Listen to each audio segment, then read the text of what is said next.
Good afternoon, Kelo. I'm meteorologist Scott Muntz. This is Forecast First. Temperatures right now are warming. We have temperatures that are in the 30s, 40s, and 50s. 50s already in central and western South Dakota. As we do take a look at our forecast today, we'll go with mostly sunny skies. High temperatures in the 50s, 60s, and low 70s. I'll have more details on the forecast coming up as we begin midday in Keloland. Live from Keloland Media Group, midday in Keloland. Coming up, we'll bring you the latest on the roads that are being reopened and families who are able to head back to their homes due to the Schroeder fire. Millions of doses of the J&J vaccine are on hold after a manufacturing plant mistake. I'm Natalie Brand with what Dr. Fauci told CBS News about the issue and investigation. Good afternoon, and thanks for having us in. Most of the people who had to evacuate because of the Schroeder fire near Rapid City will be allowed to return home today. West Highway 44 will also be reopened to traffic. However, authorities say the Nameless Cave and Cleghorn Canyon areas will remain closed and will be reevaluated tomorrow morning. The scattered smoke in this picture is from hotspots that could potentially spark up again under those current conditions. Overnight, firefighters work to extinguish any hotspots near structures. The area around the fire is under a red flag warning through this evening due to dry fuels, the wind, and low humidity. So far, crews have contained 47% of the fire, which has burned nearly 2,200 acres. Mount Rushmore National Memorial reopened to visitors today as firefighters continue to mop up operations on the 244 fire. State Highway 244 east and west entrances also reopened to traffic. However, Iron Mountain Road will remain closed through today. As of last night, the fire was 75% contained and had burned more than 130 acres. Turning now to a first look at your midday forecast with meteorologist Scott Muntz, and I think we're all ready for those winds that just go away. Unfortunately, I'm right there with you, Tom. Unfortunately, it looks like they will not. They are changing direction to the south, and that will help bring in some warmer weather over the next couple of days. In fact, we'll see these numbers climb 60s, 70s, and even some lower 80s by the time we do get into Easter Sunday. But as you mentioned a little earlier, yes, we continue with these red flag warnings across western, central, and northern South Dakota as the thermometer continues to climb and the moisture values don't, and those winds continue to climb as well. So red flag warnings are in place once again, western, central, and northern Keloland. That's our live cam in Rapid City. Temperature at 54 degrees, southeast winds 10 miles per hour. And as we take a look at the wind gusts and the relative humidity over the next couple of days, just taking a sample of that at 3 o'clock in the afternoon, notice how the humidity stays low, less than 25%. And on occasion, we could get a couple of those wind gusts over 30 miles per hour. So again, we'll continue to watch the fire danger across not only western South Dakota, but into parts of central and northern Keloland for that matter as well. Temperatures are in the 40s and 50s. We have 43 degrees in Sioux Falls, 48 in Aberdeen, 53 in Pierre, and 54 in Rapid City with these southerly winds already at 15 to 25 miles per hour, and those wind gusts approaching 30 on occasion, up to 36 right now in Valentine. So your forecast showing a high of 52 in Sioux Falls, plenty of sunshine. Mitchell up to 60. Northeastern South Dakota, temperatures here probably in the 50s to the lower 60s today. Central and western South Dakota, you can expect temperatures in the 60s and low 70s. I'll have more details on the Keloland Live Doppler forecast coming up in just a couple of minutes there, Tom. Thanks, Scott. Well, thousands of wrestlers ranging from kindergarten to 8th grade are competing at the Minnesota Youth Wrestling Championships in South Dakota. The championships have been held in Rochester, Minnesota for the past 24 years, but organizers opted to move the event due to COVID restrictions in Minnesota. Northland Youth Wrestling Association President Corey Olson says he had planned to visit both Sioux Falls and La Crosse, Wisconsin. Lacrosse's rules weren't quite as open yet, but they thought they were, but they couldn't guarantee it was going to be, so I didn't even go see lacrosse. I just came right here, and it worked out right away. The state tournament started this morning at the Sioux Falls Arena and Convention Center and continues through Saturday. The event is open to the public. 3 more South Dakotans who had COVID-19 have died, according to the latest update from the state health department. Since the pandemic, 1,938 people have died in the state. The health department confirmed 230 new cases. There were nearly 1,100 new persons tested. The number of active cases dropped below 2,500, and there are currently 98 coronavirus patients in South Dakota hospitals, which is down compared to Wednesday.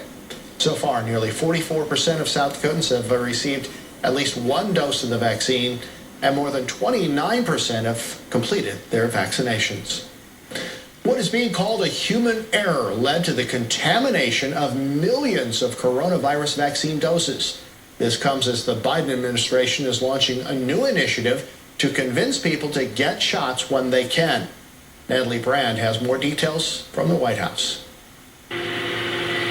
Johnson & Johnson has delayed shipments of its vaccine from a manufacturing plant in Baltimore after a mistake spoiled about 15 million doses. It was human error. The FDA is investigating this. That plant has not yet been fully certified by the FDA. Millions more doses are being tested to make sure they were not contaminated.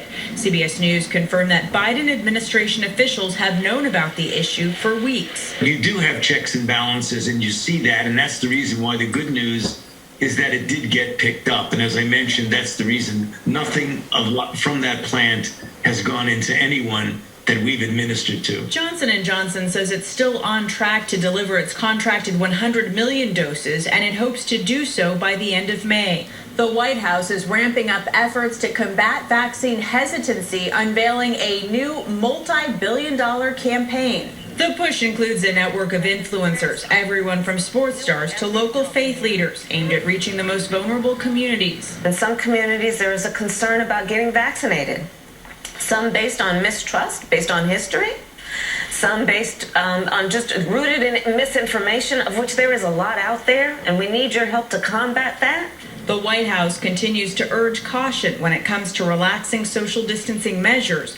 President Biden called out the Texas Rangers for opening their ballpark to full capacity, saying it's not responsible. Natalie Brand, CBS News, the White House.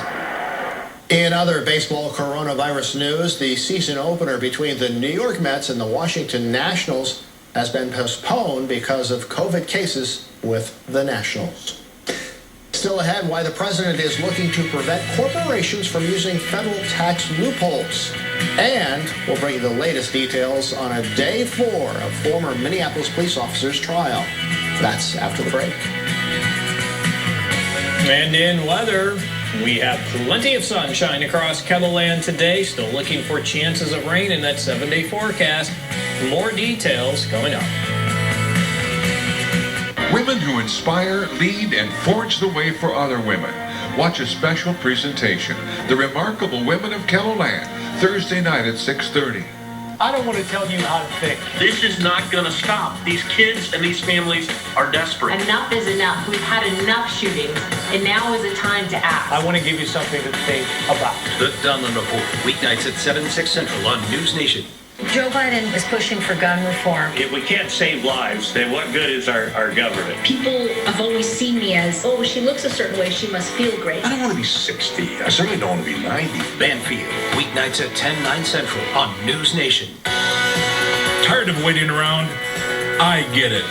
Hey, Chad, Joe. Good morning, Mr. Bendo. When your vehicle needs service, don't wait for a sale to save money. Call the experts at Automotive Brake and Exhaust. Joe got me new brakes, rotors, those little hardware pieces, and labor all together, only $225. Only what he, the price guaranteed. And tell them Mr. Bendo sent you. Automotive Brake and Exhaust, South Minnesota Avenue, Sioux Falls. Does it really matter how beef is trimmed? Meet the facts. Fact. Hy-Vee has higher standards when it comes to trimming beef. Hy-Vee Choice Reserve is trimmed with only 1/4 inch of fat. So you pay for the meat, not for the fat. And get what you pay for. Are you getting what you pay for? Stop paying for the fat. Check out meetthefacts.hyvee.com. deals you can count on. We invite you to our Performance Equals Profitability Bull and Heifer Sale Monday, April 12th, featuring many sons of the top TSI sires of the Charolais breed, as well as sons of EC Real Deal, EC Revelation, Lock and Load, Fargo, Benaya, O'Reilly, Buzz, and more. Some of the best Charolais cross calves in the country are out of Eggleston bulls. All polled in tremendous weaning weight, semen tested with performance and ultrasound data available on sale day. Details at EgglestonCharolais.com and on Facebook. Eggleston Charolais Bull Sale Monday, April 12th, 1 p.m. at our ranch in Wessington, South Dakota. Jurors in the Derek Chauvin trial have heard at least a dozen witnesses so far and seen surveillance and police body cam video of George Floyd's arrest. Day 4 of the trial is expected to have more emotional testimony. Michael George is outside the courthouse in Minneapolis. George Floyd's girlfriend was the first to take the stand on the 4th day of the Derek Chauvin murder trial. Courtney Ross told jurors about the day she met Floyd and how he approached her while she was crying. He said, well, can I pray with you? I was so tired. We've been through so much. My sons and I. This kind person just to come up to me and say, can I pray with you? She told the jury, like many Americans, Floyd struggled with an opioid addiction to deal with back pain. During Wednesday's testimony, jurors were shown new video of Floyd being restrained by police shortly before his death. Parts of the recordings had not been seen publicly before, including comments made by Derek Chauvin after the deadly arrest. Gotta control this guy because he's a sizable guy. Yeah, and I looks like, get in the car. Looks like he's probably on something. Chauvin was talking to witness Charles McMillan, who broke down when prosecutors showed body cam footage of Floyd being pinned to the ground. Stop moving. Mama. Mama. Oh, my God. Throughout the trial, jurors have been listening intently and taking notes. On Wednesday, one juror had to take a break after some emotional testimony. She told the judge she'd had a stress-related reaction, felt shaky, and has had trouble sleeping. About 4 miles away, the intersection where George Floyd died remains a protest zone. Marcia Howard is one of the area's caretakers. We all know that that trial somehow seems to be a trial of the value of a black life. No justice, no street. She says the streets will remain closed to cars until all 4 officers charged in Floyd's death are convicted. Michael George, CBS News, Minneapolis. The man who was with George Floyd in an SUV before Floyd was arrested has told the court that if he's called to testify, he will invoke the Fifth Amendment so as not to incriminate himself. His attorney has asked that the court squash the subpoena that his client faces. Still to come, the Department of Justice is sending out a warning about COVID-19 vaccine scams. And what food item is being voluntarily recalled by its manufacturer? That's ahead on Midday in Keloland. And in weather, that's Lake Madison. Plenty of sunshine. This trend will continue straight through the weekend. More details ahead in your Keloland Live Doppler forecast.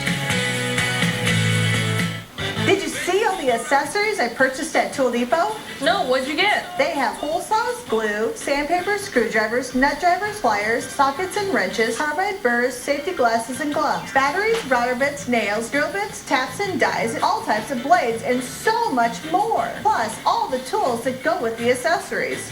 I have to go there. Tool Depot in Sioux Falls, Sioux City, and Spencer. From the amateur to the pro, we've gone tool crazy. There's no wrong answer, but it's still a tough choice. Because Flyboy's colorful creations are handmade fresh every morning. There are tons to try. Box up a classic dozen or try our seasonal specials. Donuts are a great way to celebrate. Flyboy has drive-thru and delivery too, so it's even easier to be the office hero. And who doesn't love fresh donuts to start the day?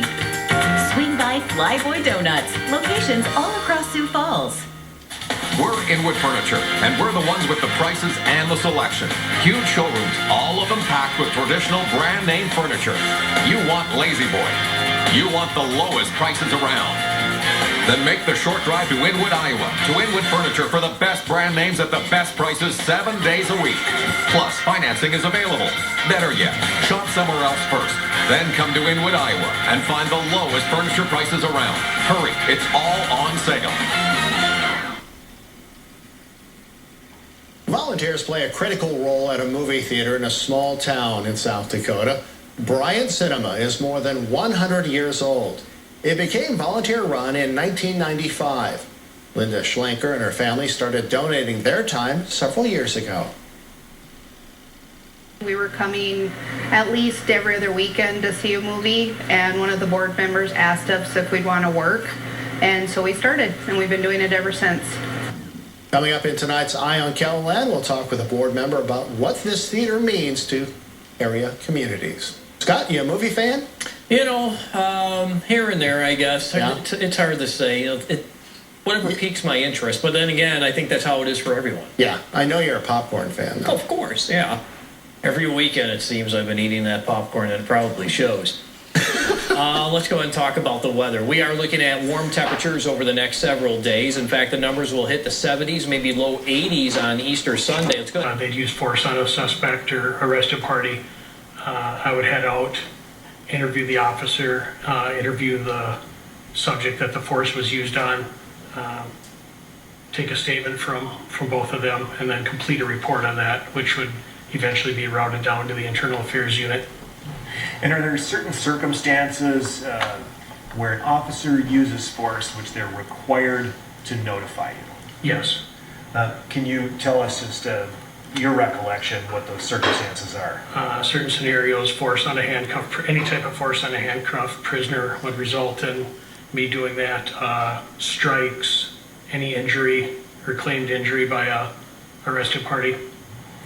And so when an officer uses force, a patrol officer, and you're their supervisor, there are circumstances that they have to report it to you, and there are circumstances where they just don't. Is that right? That's correct. And there's some circumstances where they have to write a report, and some in which they do not. True? Right.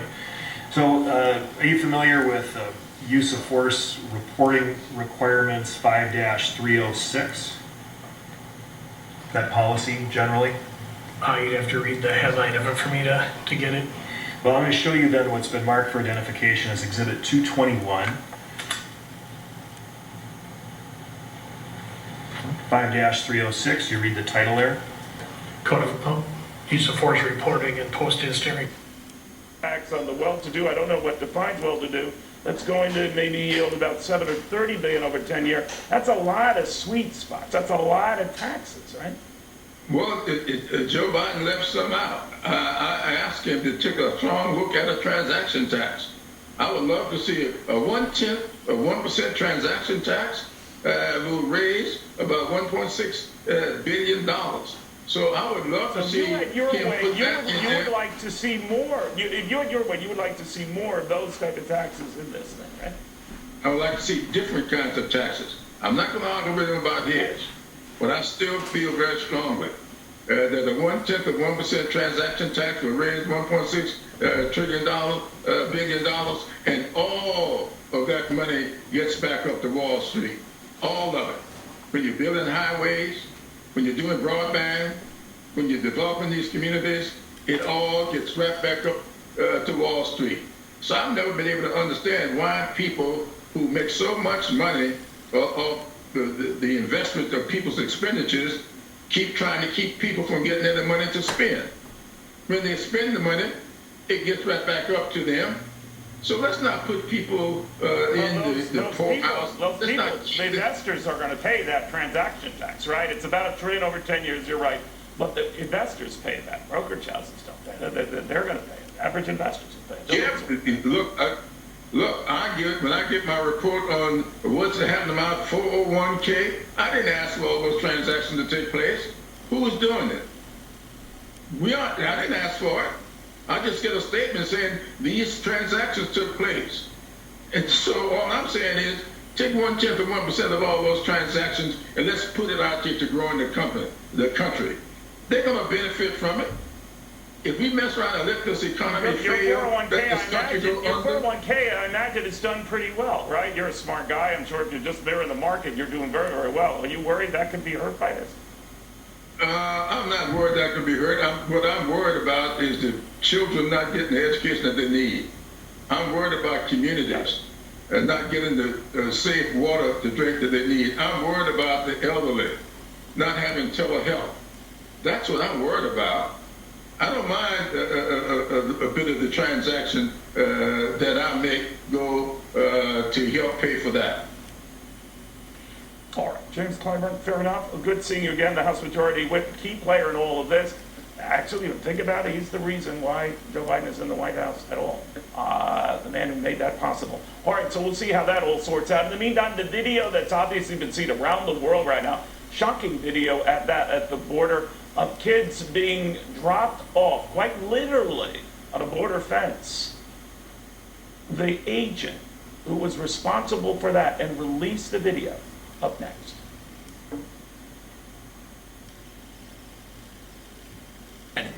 Everything's better between. And so on that basis, the state is offering 206 through 234, is that correct? Yes, Your Honor. 206 through 234 are received pursuant to stipulation. And also I'll offer Exhibit 268, Your Honor. 268, any objection to 268?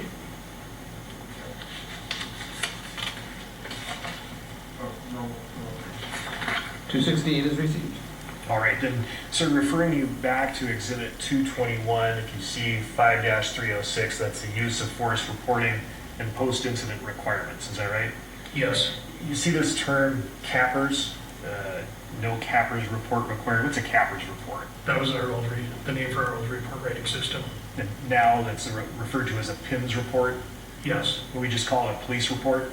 Sure. Okay, so there's certain circumstances where no police report is required for a use of force unless an injury or an alleged injury has occurred. Is that right? Yes. All right, and then if you could, would you clear that, Your Honor?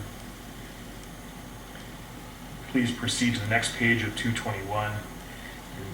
Highlight the top portion, please. Concepts is now open. Follow it with a fresh, relaxed style. The first overboard. These are the details. It applies to 36 states using healthcare.gov website. Premiums will be capped at 8.5% of income, down from 10%. And about 80% of people will be able to find plans for $10 or less after subsidies. So what is being talked about when you talk to lawmakers on Capitol Hill about what they do after these 2 years? So when I talked to lawmakers on Capitol Hill, and I actually talked to a lawmaker who's a doctor yesterday, a Democrat, and she said to me that, that there is going to be a push to make these subsidies permanent. That is going to be high on their list. Another thing that's high on Democrats' list, but they will, I'm sure, get a fight from Republicans over this, is adding a public option to the ACA. Your viewers might talk to you about another policy, and if I could pull up Exhibit 225. Are you familiar with Minneapolis Police Department policy governing the use of the maximal restraint technique, or hobble? Yes. Okay. This is a very high level. Can you explain what a hobble is? Basically, a device used to take control of someone's hands and feet at the same time to prevent them from kicking or acting out aggressively. Is this a situation in which the subject would already be handcuffed? Yes. Okay. And so the hands would be restrained. How would the feet be restrained? They'd be like hooked together with the hobble, and then the end of the hobble oftentimes ran through the belt or somewhere by the waist to prevent them from kicking. And that was my next question. That would be the purpose, is to prevent the kicking of a restrained subject. Is that right? Yes. And the hobble or maximal restraint technique also requires supervisory reporting. Is that right?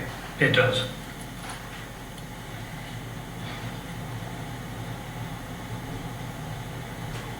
If you would highlight section Roman 4:3.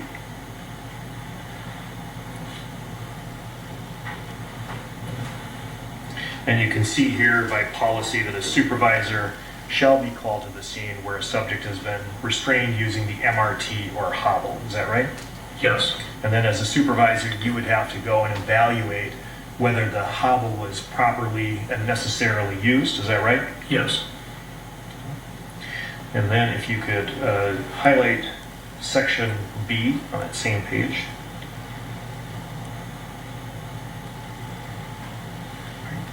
After a hobble is used on an individual, and typically when a hobble is used, it means that the person has been placed in a prone position. Is that right?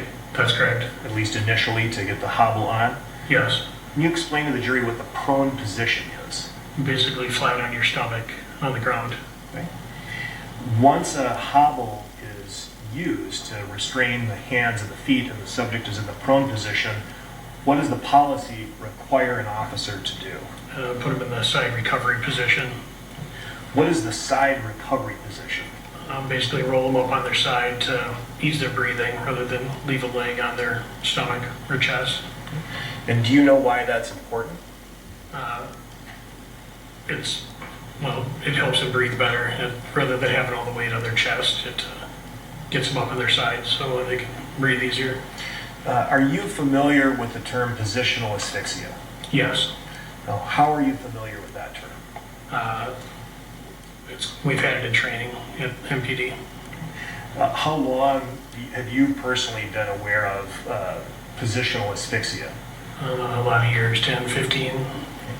And based on your experience as a Minneapolis police officer, are the dangers of positional asphyxia generally known throughout the department? Yes, I believe so. That's something that officers are trained on? Correct. And when we talk about positional asphyxia, just at a high level, could you explain what positional asphyxia is, as you've been trained?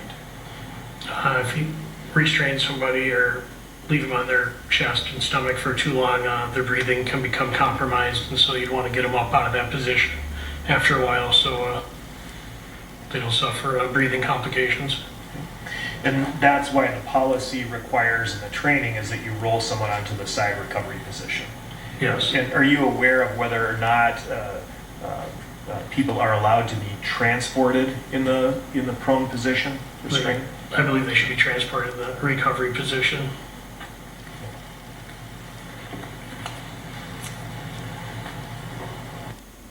Border Patrol El Paso Secretary, the agent who released that video. She wanted people to see it. Other agents wanted you to see it as well. She was kind enough to join us and does so right now. Thank you very much. That's real. Covering this, I think I look at the evidence the way a jury must look at it. I don't know any of the individuals. I know most of what I know about this story from Shaq's extraordinary reporting. But what juror hears from eyewitness after eyewitness who is today, last night and tonight, struggling and traumatized with guilt that they didn't do more to save George Floyd, and then hears from paramedics who got there, and basically my sense of the testimony today is that by the time they arrived there was nothing they could do. How is that not clearly depraved treatment on the part of Derek Chauvin? I think that's what the defense is going to be trying to show, is that it isn't. I think it's going to be very hard. This is a case unlike any other that we've seen before, where we have so many witnesses, so many have backgrounds that speak to this variability to tell whether or not someone is conscious or unconscious. You know, the 911 officer, operator, we have also the EMT, we have an MMA fighter. These are people that could notice and would be very well aware of when someone has passed into unconscious behavior. And so he being there and being unconscious, the officers on top of him should have been aware that he went from being active to unconscious to possibly being dead before the paramedics got there. That's significant. Jason, what's on your mind with today's testimony? So it's disturbing on two levels. And look, I've said this, I'm not a lawyer and I'm not going to play one on TV, but the entire defense relies upon something that doesn't make any sense and is offensive to anyone's common sense from what you've seen today. The defense's argument is basically he had so many drugs in his system that he would have died that day anyway, even if Derek Chauvin hadn't put a knee on his neck.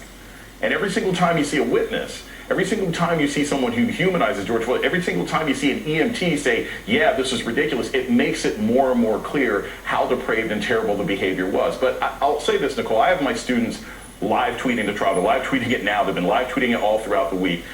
And I think what takes me back when I read their view, when I see some of the witness testimony today, is this is probably one of the few times where we've ever had one of these trials where as much as the defense wants to make this a trial about George Floyd, he has been humanized in a way. He has been empathized with in a way that I've never seen. in my lifetime for a black person who was killed by the police. People are crying. People are talking about what a good boyfriend he was. People are confused. People are guilt-ridden by his death. And as terrible as I think this whole situation is, and as much as I think that Derek Chauvin is eventually going to be found guilty as a sacrificial lamb and a makeup call, but it won't do anything about our overall justice system, I'm at least somewhat mollified by the fact that we didn't see hours and hours of testimony trying to tear this man down who's already given up the greatest thing he could give up, which is his life, so that somebody else can actually learn something and maybe make some changes in the future of this country. Shaq, to Shauna and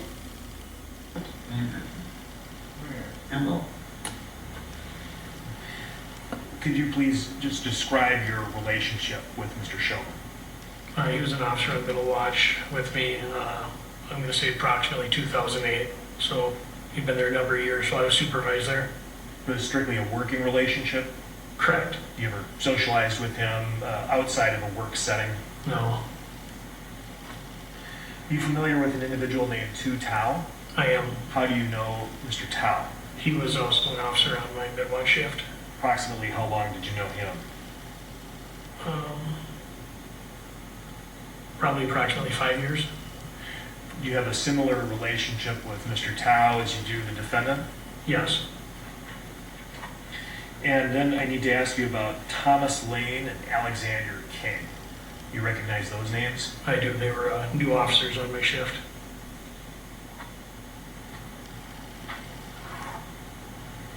Were you on duty around 8:30 p.m. on May 25, 2020? Yes. And what were you doing at that time? I think I just headed back into the office after doing some patrol in the street. Now, when you do patrol work, do you use a body camera? I do. And that's something that's required of all officers, including supervisors, is that right? Correct. You have different means of communicating with the police officers you supervise and dispatch when you're out on patrol? Yes. What do you use? Radio and cell phone. Do you recall approximately 8:30 p.m. receiving a telephone call from a dispatcher? I do. What was the dispatcher's name? I believe it was Jenna Scurry. Can you please describe for the jury what Ms. Scurry said to you in this telephone call? She called to say she didn't mean to be a snitch, but she'd seen something, viewing a camera that she thought was concerning. It was called to let me know about it. Okay. At this time, I'm going to ask to publish Exhibit 10.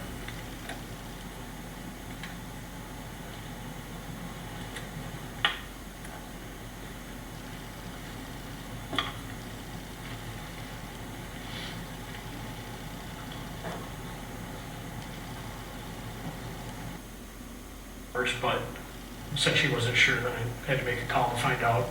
So per the policy, if it was just a takedown, that would not necessarily be reportable to a supervisor. Is that right? Correct. Had you ever received a call like this from a dispatcher before? Not in those exact terms, but a few other times dispatchers have called. No, I don't know. You can call me a snitch if you want to, but we have the cameras up for 320's call. Oh, did they already put him in the, they must have already started moving him. And 320 over at Cup Foods. Okay. I don't know if they had used force or not. They got something out of the back of the squad, and all of them sat on this man. So I don't know if they needed you or not, that they haven't said anything to me yet. Yeah, they haven't said anything unless it's just a takedown, which doesn't count, but Okay. I'll find out. No problem. We don't get to ever see it, so when we see it, we're just like, well, that looks a little different. All right, thank you. Bye. Good, bye. 2831, 33, May 25, 2020. Sir, did you recognize your own voice in that telephone call? Yes, that was me. You made a reference to possibly it not counting. Can you please explain to the jury what that means? I thought maybe she was just describing that they'd taken somebody to the ground, placed them on the ground, and that wasn't something that would trigger me to head out for use of force, but since she wasn't sure, then I had to make a call and find out. So per the policy, if it was just a takedown, that would not necessarily be reportable to a supervisor. Is that right? Correct. Had you ever received a call like this from a dispatcher before? Not in those exact terms, but a few other times dispatchers have called me if they saw something that concerned them. Okay. And so based on that call, did you decide to make some further inquiry? I did. What did you do? I called Officer Chauvin on his cell phone. And at this time, I'd asked to publish Exhibit 75.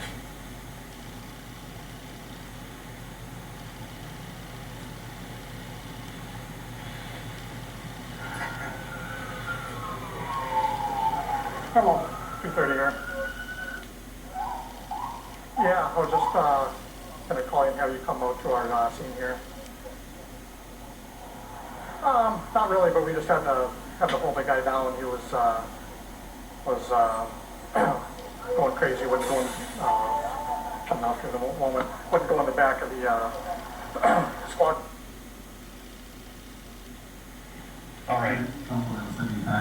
Yes, Your Honor. All right, thank you. Now, sir, do you recognize the voice in that call? Yes. And whose voice was that? Officer Chauvin. That was the conversation, or at least his end of the conversation, as you recall it on that day that you just described? Yes. He made a reference to shutting off. Can you explain to the jury what that was in reference to? I probably asked him if he had his camera on or off, since we're having a private conversation. And that would be within policy, within the body-worn camera policy, for him to shut off during that conversation. Is that right? Yes. All right. Can you describe then, as best you can recall, the conversation that you had with the defendant after the audio cut? Can you ask the question again? Yes, Your Honor. Can you please describe the conversation you had with the defendant? What statements did the defendant make to you during the rest of that call?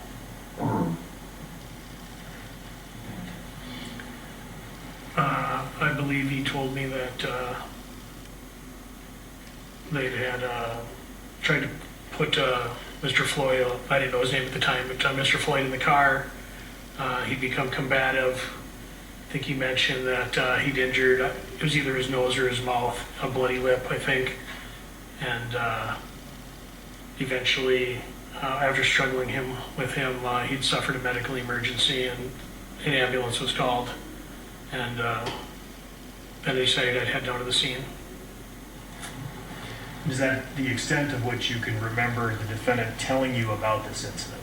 I think that was basically it. Did he tell you whether he personally applied any particular type of force or restraint to Mr. Floyd? I don't believe so. Did he tell you whether or not he had to, or other officers, pin Mr. Floyd to the ground? I think in the conversation there he said something about held somebody down. Did he mention anything about putting his knee on Mr. Floyd's neck or back? No. And is the placement of a knee on a subject's neck a use of force? Yes. A reportable type of force? Not necessarily. And why is that? For handcuffing somebody in a prone position or fighting with someone, it could happen where your knee ends up on their neck. For about how long? I guess whatever's reasonable. Okay. Which would be when? Until you get control of the party, I guess. Control as in the person is then handcuffed? Handcuffed and not continuing to fight with you anymore. So once the subject is handcuffed and no longer resisting? Yes. At that point, the restraint should stop. Yeah.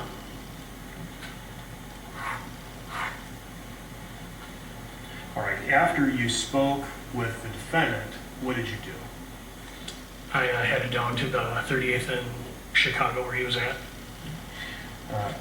This time I asked to publish Exhibit 1.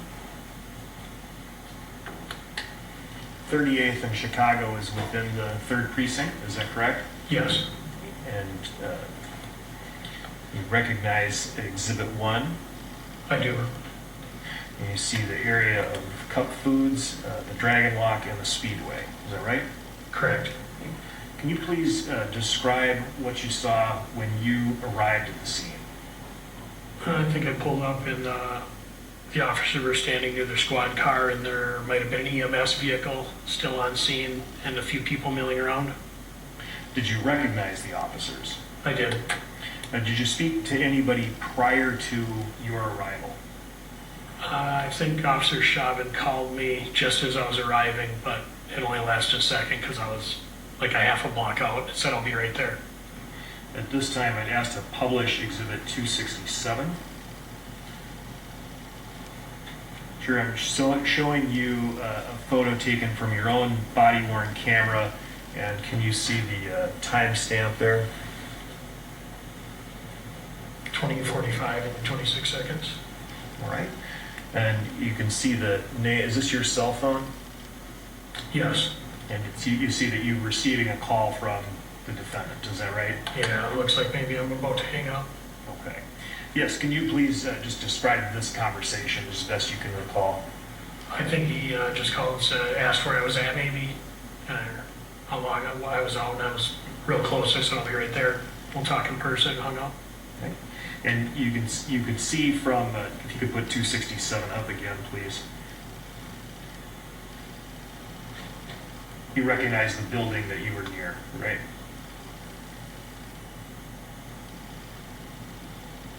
Not offhand. All right.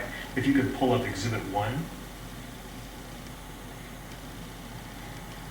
All right. If you take a look, can you recall exactly where you were when you pulled up as you were receiving that call?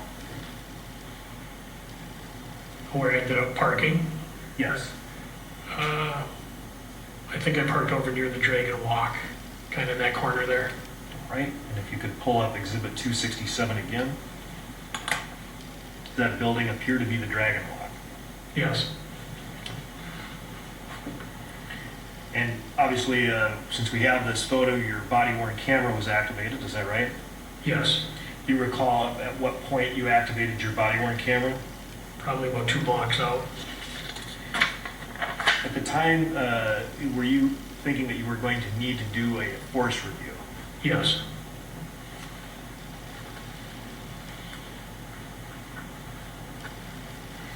Based on the description that the defendant gave you, you've already indicated you didn't know there was pressure applied to the neck. Is that right? Right. Did you get any sense from the defendant how long this restraint lasted? No, I didn't have any idea.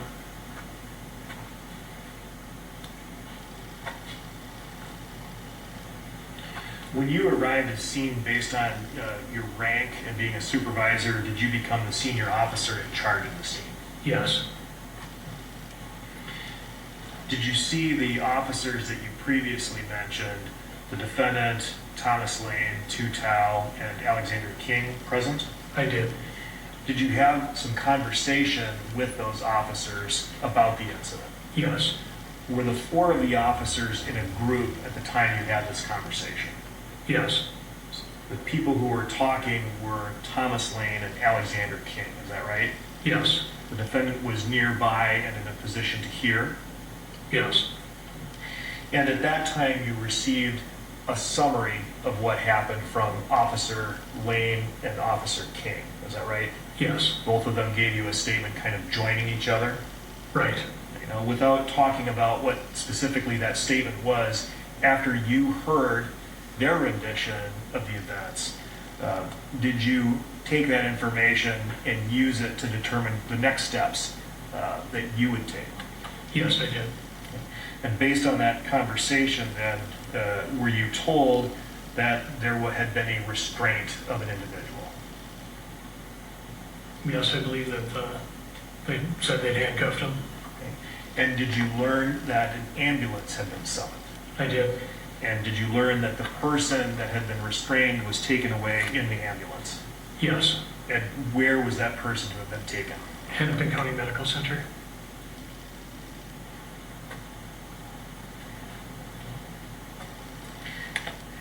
Based on that conversation, what did you decide to do? I decided to drive down to Hennepin County Medical Center myself to check on the party's condition.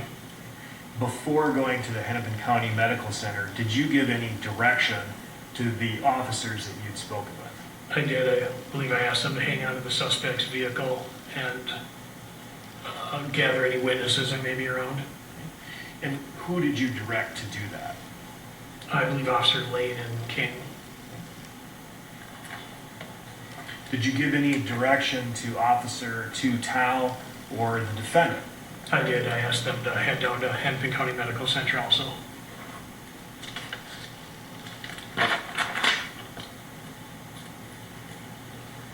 And then you proceeded to leave the scene to go to the Hennepin County Medical Center? Yes. Before you actually left the scene, did you have a further conversation or direction to the defendant? I don't think so. Do you recall speaking with the defendant about the need to potentially interview witnesses? No, yes, I did. I asked him to look for some witnesses. And that was captured on the body-worn camera, is that right? It should have been, yes. You've had an opportunity to review that footage? Yes. Okay. At this time, I'm going to ask to publish Exhibit 266, and I'm also going to ask to publish 265. They're two different renditions of the same conversation. In the Exhibit 266, you will see sort of the body position of the defendant as you're having this conversation, and in the next exhibit, you'll hear the audio. Yes, sir.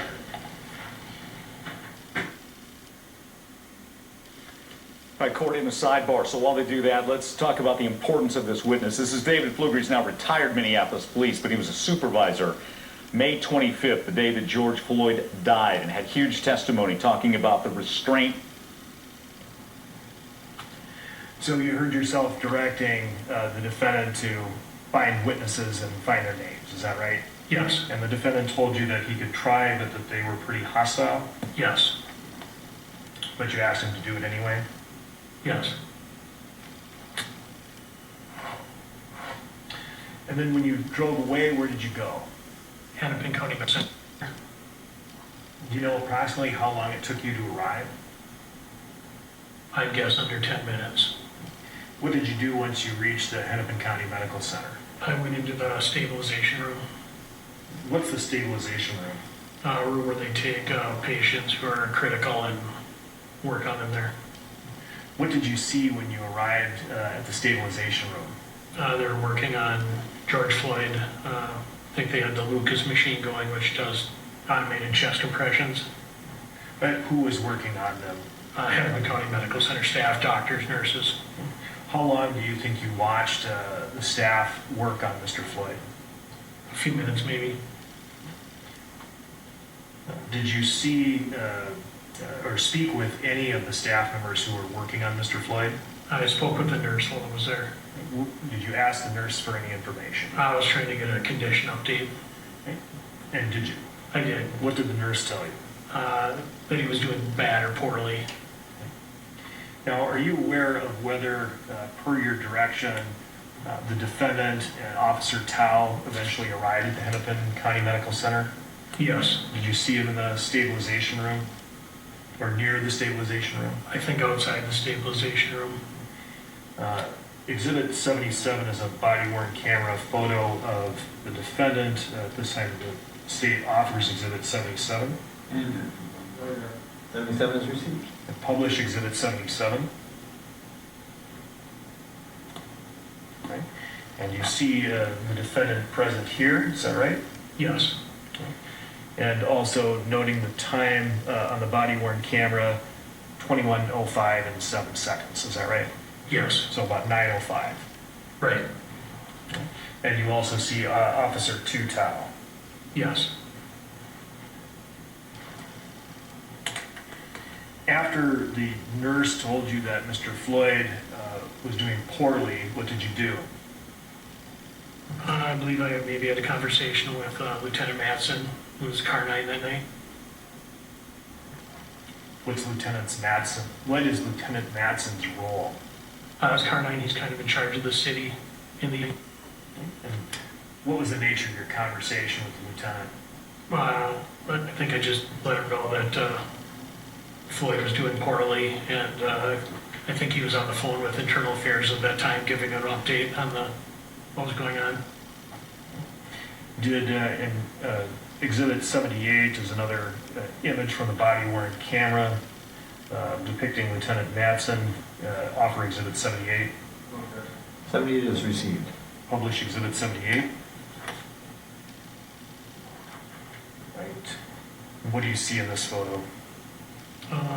Myself, some of the hospital staff. And it was after you'd made these observations that you spoke with Lieutenant Madsen? Yes. Okay. Did you attempt then, after your conversation with Lieutenant Madsen, to gather more information from the defendant and Officer Tao? I did. I think he requested me to ask them if they'd used any other force. And did you have that conversation with the defendant? I did. Do you recall what the defendant told you? I believe he said he knelt on Floyd or knelt on his neck, something of that nature. I don't recall his exact words. And is that the first time you became aware that force had been applied to Mr. Floyd's neck? Yes.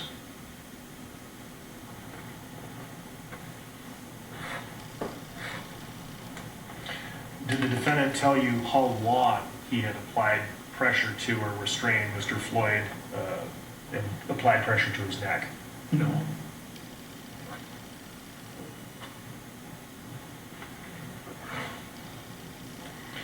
At some point, did you receive yet another update on Mr. Floyd's medical condition? I did. Someone approached me and let me know that he passed away. And after you learned that Mr. Floyd passed away, did that change the nature of the incident you were responding to? Yes, it was deemed a critical incident then. What is a critical incident? Something like that where somebody passes away in police custody, a high level, call like a shooting, or where somebody shot and killed by police, things of that nature. And what are your responsibilities then as the shift sergeant when a critical incident happens in an area over which you have supervisory authority? It needs to be roped off with police tape and evidence preserved, body-worn cameras, make sure they're turned back on. Okay. What has to be done with the people who were involved in the critical incident? They need to be kept separate and eventually transported down to the courthouse. Okay. And in this case, did you take specific steps that were consistent with critical incident response? I did. What did you do? I got a hold of Sergeant John Edwards, who was the overnight supervisor who had just come on, and asked him to head down to 38th in Chicago and secure that scene. And then I believe I got a hold of some other sergeants to help set up rides for the involved officers down to City Hall.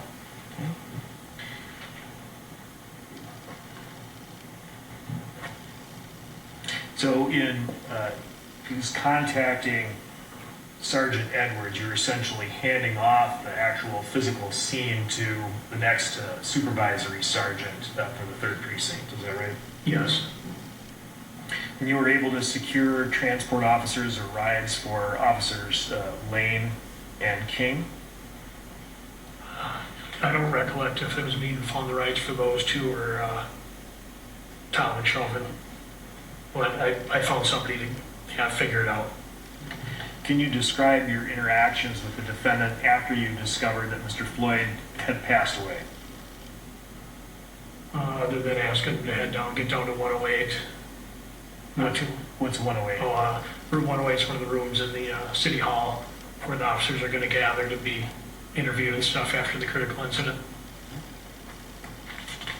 What did you then proceed to room 108? I did. And what did you do after you proceeded to room 108? I mostly just waited till the officers were interviewed and eventually headed back to the 3rd Precinct station. Did you have any further interaction with the defendant at room 108, or did the other administrative personnel take charge? Pretty much the other administrative personnel.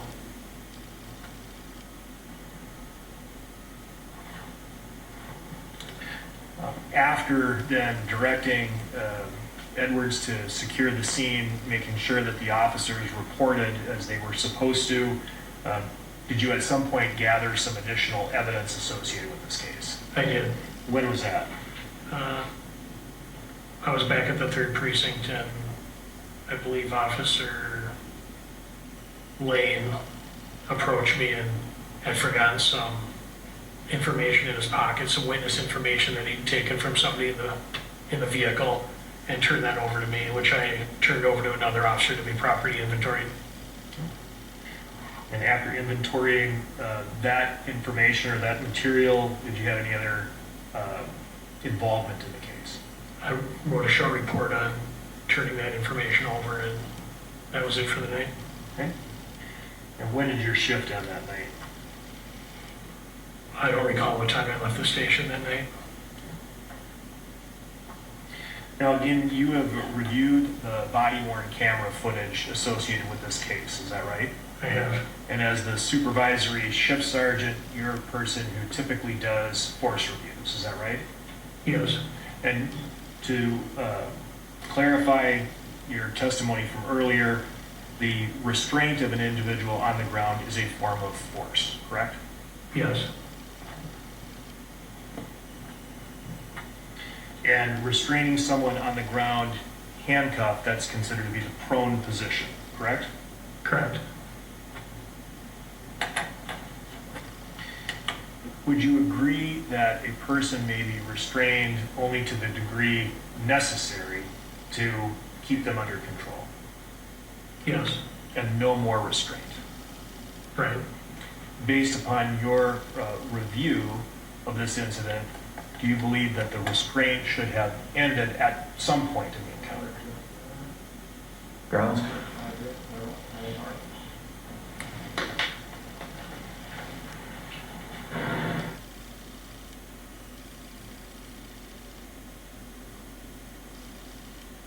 All right, they're having a little break right now to review some information. I'm Wolf Blitzer in the Situation Room. We want to welcome our viewers here in the United States and around the world. Sarah Seidner, so update our viewers right now. You're watching all of this. What are we seeing now? Because I assume this trial is about to resume.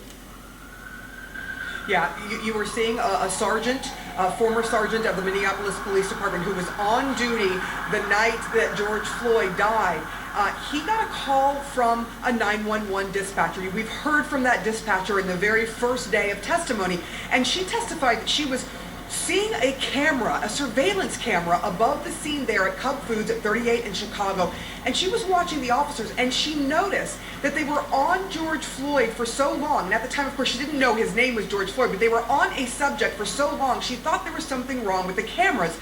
And then she realized that they were still on the subject. So she called the supervisor. This is that supervisor. She calls him. She says, I don't know. I might be a snitch here. You can call me that if you want, but it does seem like there might be a use of force issue going on right now, which apparently they're supposed to call about, because she then says to him, they haven't called me about it. And the supervisor goes, well, if it's just a takedown, maybe they shouldn't, but I will call. He ends up calling Derek Chauvin. Then Officer Derek Chauvin picks up the phone and says, oh, I was just about to call you.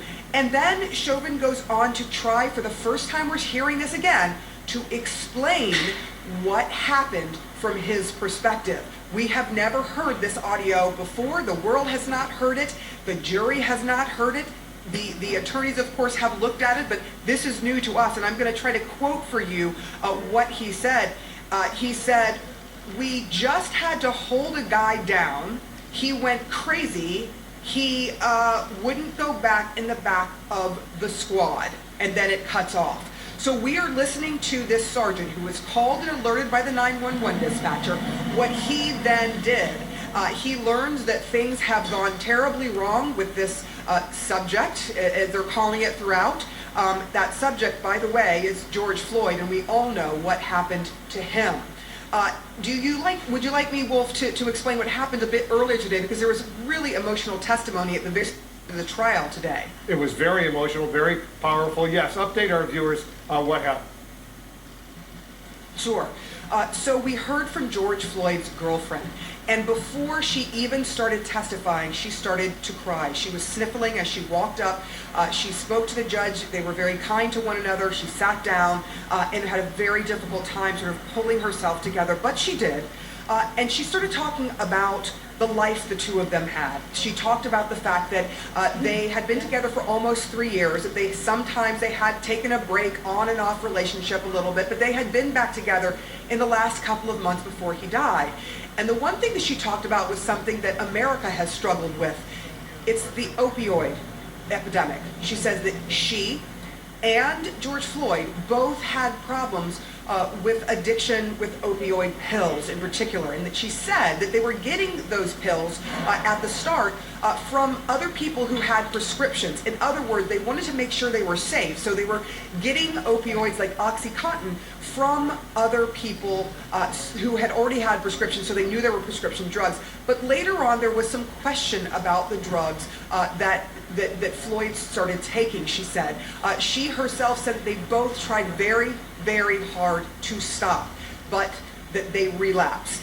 And at one point in March, it turns out that George Floyd overdosed, ended up in the hospital, according to his girlfriend. She was there with him, trying to help care for him as he struggled with medical issues from an overdose. Now, the reason why this is significant is because... All right, hold on for a moment, Sarah. Sarah, hold on. We're going to get back to you. It looks like this trial is resuming. Typically visit the scene, is that right? Yes. Interview witnesses, correct? Yes. And in peer determination as to whether or not it would be necessary to forward this for a review by internal affairs, is that right? Yes. And if you review some body-worn camera footage and find there's nothing to review, you wouldn't forward that to internal affairs? If I was doing the force report, I believe it would go down there anyway. All force reports do. Would also go to internal affairs? Correct. If you review body-worn camera footage and determine that use of force might have been excessive, do you make a recommendation to internal affairs? Yes, in that case, you'd have to contact internal affairs. I submit the foundation, Your Honor. Okay.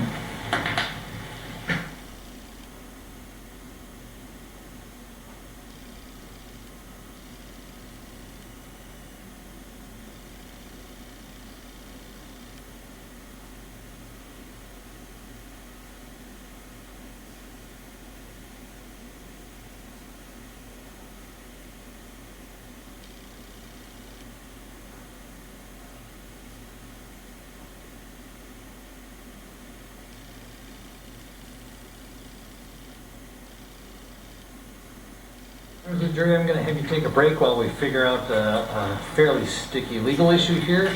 We'll have you back fairly soon.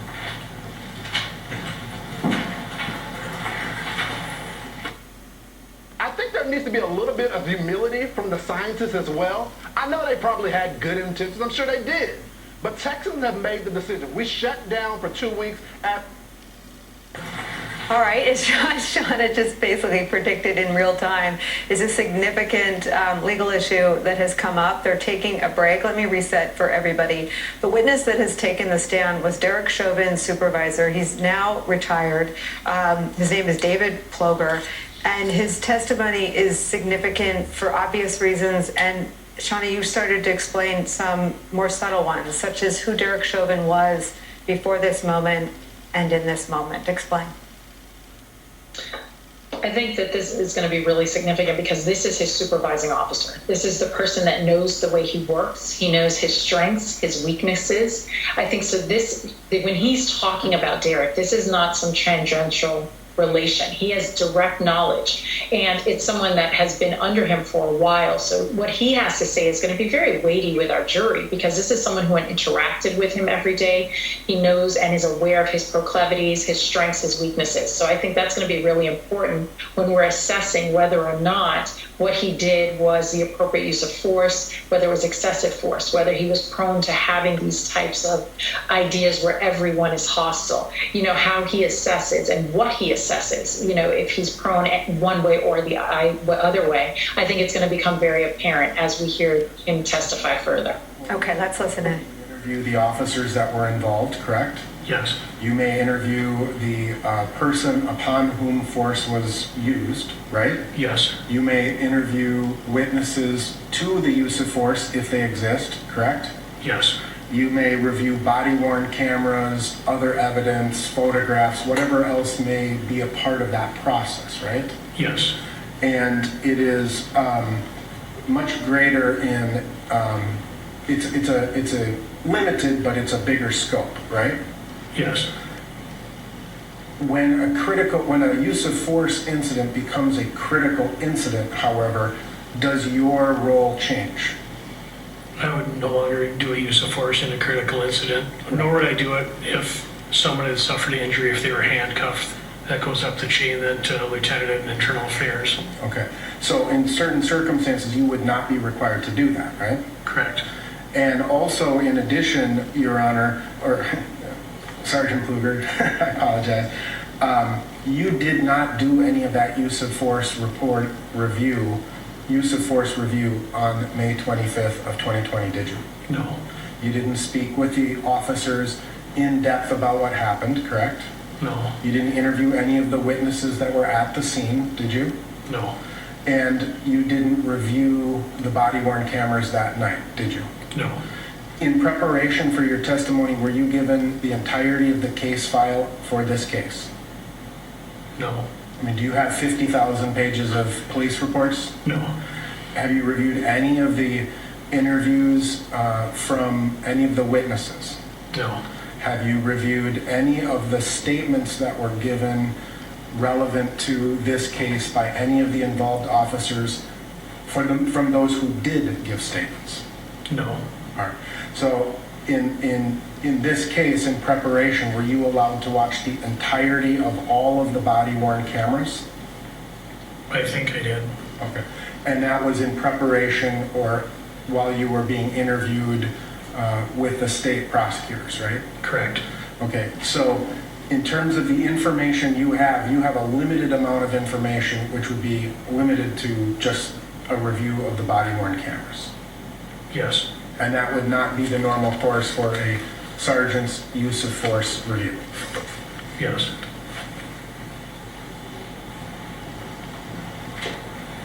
I'm still not clear as to who made the decision in this case. So, Mr. Swisher, I don't have very much of a foundation for who gave this opinion or gave an opinion in this case. Could you follow up with? I'm sorry, I had a hard time hearing. I don't think I have a foundation yet. It sounds like on a critical incident, it gets passed up. Who made? I don't know who made the decision on use of force. Well, there wasn't. Could you maybe inquire, see where? I can, Your Honor. I want to just clean up one part of the record first. In terms of reviewing the body-worn camera footage with the state, I think the question was state prosecutors. You didn't review them with the state prosecutors, but you have reviewed those with prosecutors. Is that correct? Correct. Like other prosecutors, not associated with this particular case. Right. Is that right? Yes. Now, to answer the court's question, in terms of whether or not you did a use of force review pursuant to the policy, in this particular case, you did not, correct? Correct. Right? You passed the scene along and followed the critical incident policy, per the critical incident guidelines. Is that right? Yes. However, in the course of your duties as a shift sergeant, you do force reviews. Is that right? Yes. You follow the policy in conducting supervisory force reviews. Yes. And if we could pull up the exhibit again, 222.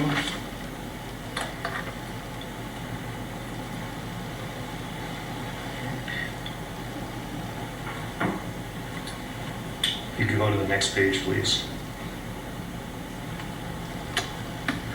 Okay. In conducting a force review, if you could please call out Roman I.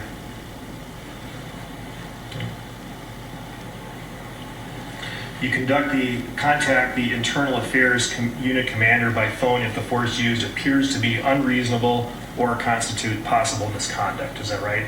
Yes. So you make a threshold assessment of whether or not force is excessive or could constitute possible misconduct. True? True. And if you could go to the next page.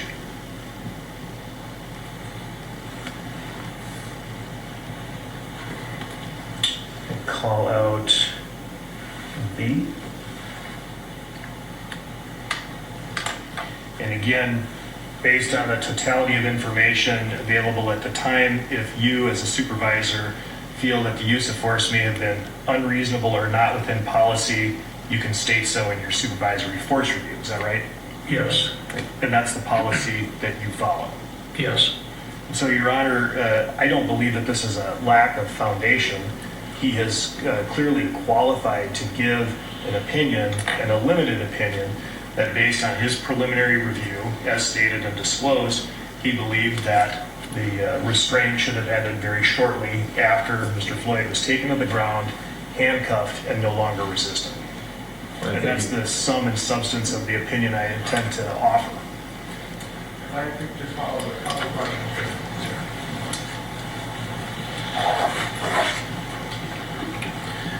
In this particular case, the reason you called the lieutenant was because Mr. Floyd died, right?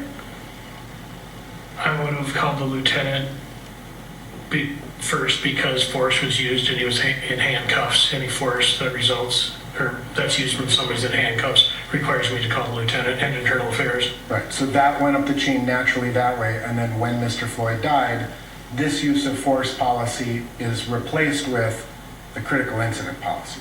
Yes. Correct? So, Your Honor, I guess the issue here is this is exactly what the motions in limine were designed to effectuate. This officer, Sergeant Pluger, did not make this determination. He has not done a use of force review as he would have done in this policy. He has not reviewed the entirety of the evidence in this particular case. And while he may have seen certain body camera footage and made some determination based on that limited information, he hasn't seen everything else. And so it is not within his purview. This is what the motion in limine was specifically designed. Mr. Slisher, as I understood it, you're asking a narrower opinion? That's correct, Your Honor. I'm asking, exactly what I proffered, that in his opinion, the force should have ended very shortly after Mr. Floyd was on the ground, handcuffed in a prone position and no longer resistant. You can ask that one question. Let's bring the jury back.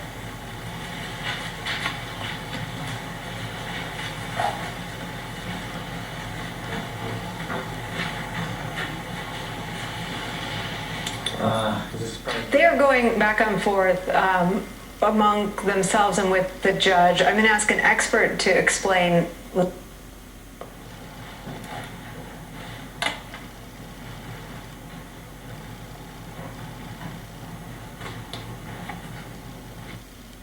He was in handcuffs. That feels central, Shauna, to what we're covering and watching.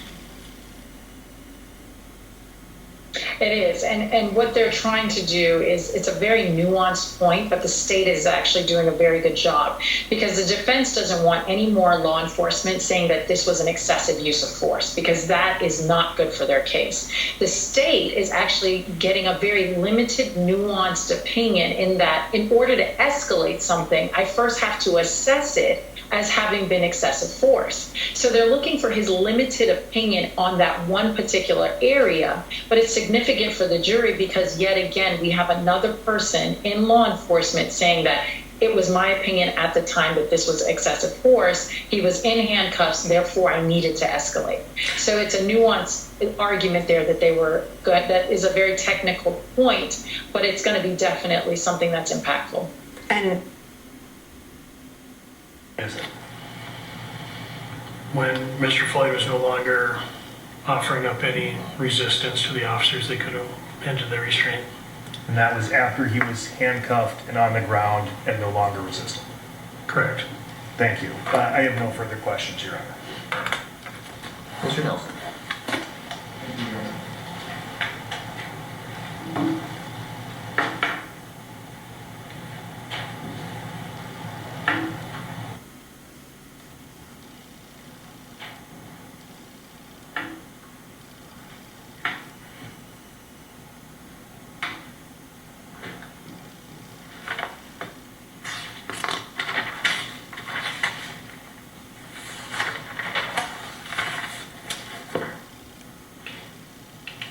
afternoon, Sergeant Pluger. Good afternoon, sir.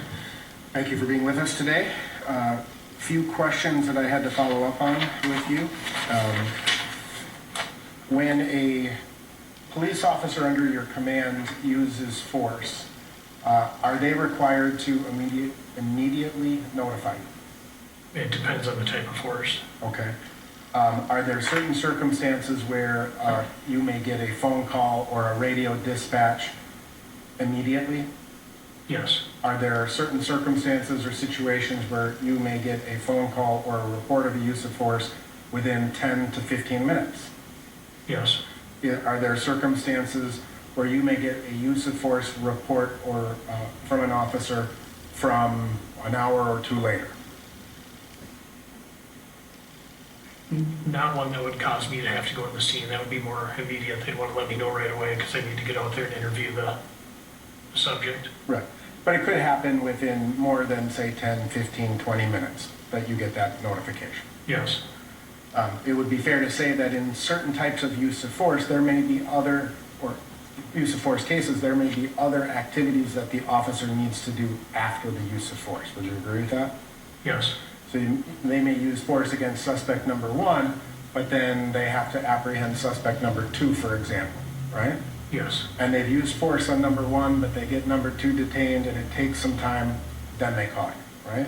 Yes. Or, for example, an officer may use force on someone, conduct some additional investigation, whether it be interviewing witnesses or gathering evidence, and then call you to report the use of force, right? Yes. Is there a policy within the Minneapolis Police Department that requires an officer who uses force to do that through dispatch channels? No. They could call you on your cell phone. Yes. They could send you a text. Yes. Basically, their requirement is that they need to reach out to you and say, hey, we need you to come to the scene, right? We use force. Now,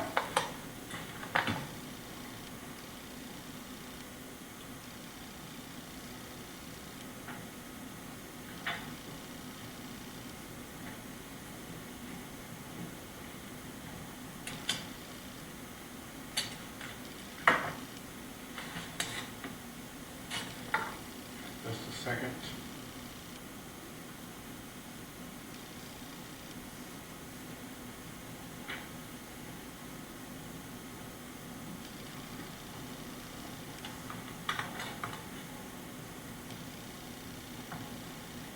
Showing you Exhibit 221. Policy 5-306 regarding medical assistance. What do the first 4 words after medical assistance read? As soon as reasonably. Practical, right? Oh, that's that's fine. 4. Ha! Sorry, you got me. As soon as reasonably practical, right? Correct. An officer has to use or render medical assistance as soon as is reasonably practical, correct? Yes. Now, are you familiar generally with the Minneapolis Police Department's critical decision-making model? Somewhat. Essentially, when a police officer is engaged in a situation, would you agree that an officer is constantly taking in new information, processing that information, comparing it to what happened before, and making decisions based on information as it comes in? Yes. And information as an officer is dealing with the situation can change, right? Yes. And that information that they take in may change or modify the behavior in response to the situation, right? Yes. So for example, sometimes an officer may decide to use a taser or a conducted electricity unit, right? But then realize, that's not enough, I better get my gun out, based on the threat that they perceive, right? Yes. Or vice versa, they may have their gun drawn, realize that's too much force, put it away, and take out a different tool that they have, right? Yes. So officers are constantly assessing and reassessing a situation based upon the information as it comes to them. Agreed? Yes. You were an officer for what, 27 years, I think you said. You've, I'm assuming, arrested hundreds, if not thousands, of individuals during your career. Yes. You've had to use force yourself. Yes. And would you agree with the general premise that the use of force is not necessarily attractive? Yes. And sometimes officers have to do very violent things. Agreed? Yes. It's a dangerous job. Correct.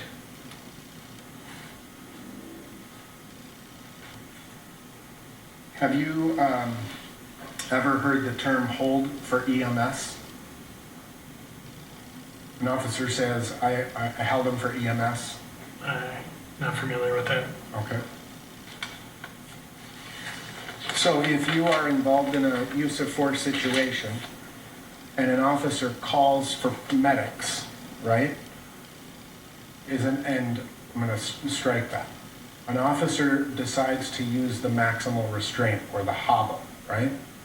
But a medical emergency arises and they call for EMS.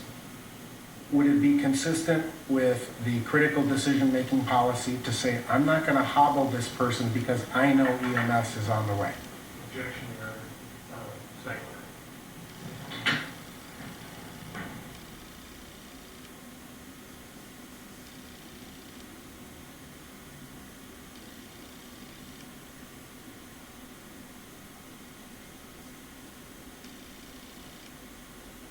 I even like the feel of gold.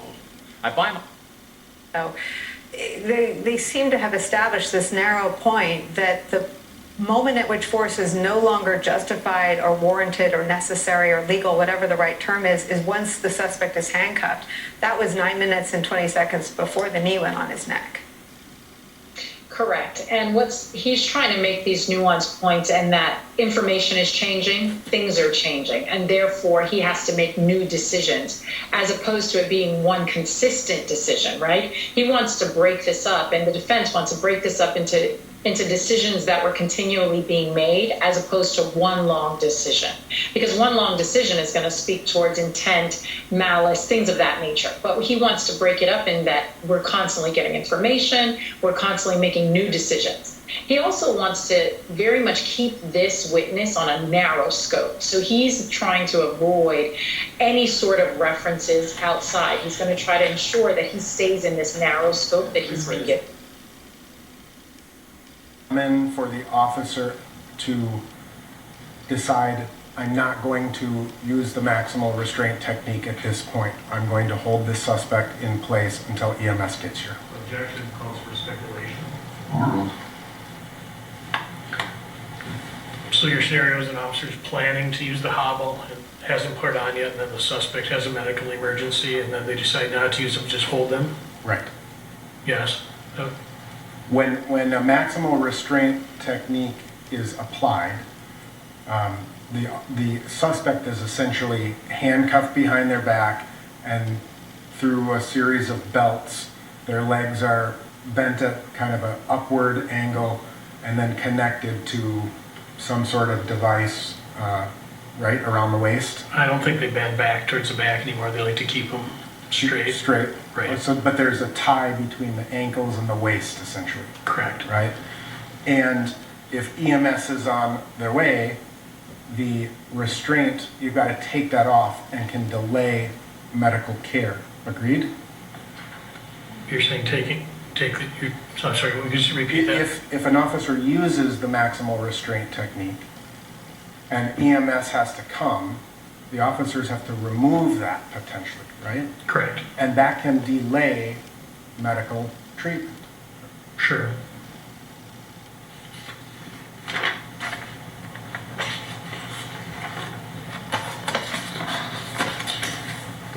Now again, in your 27 years as a police officer, have you had to deal with crowds of people that form and watch your activity? Yes.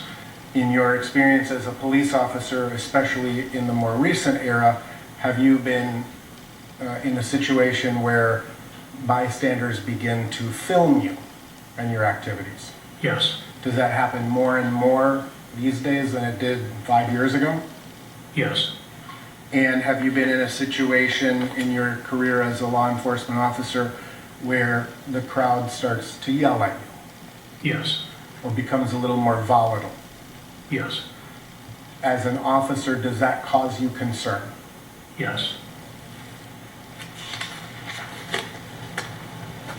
Generally speaking, as again, an officer with 27 years of experience, if you're dealing with one potential suspect and then a new perceived threat emerges, but you know that person needs medical attention, do you deal with the medical attention and ignore the threat, or do you deal with the threat and then deal with the medical attention? I guess you'd have to deal with both kind of simultaneously.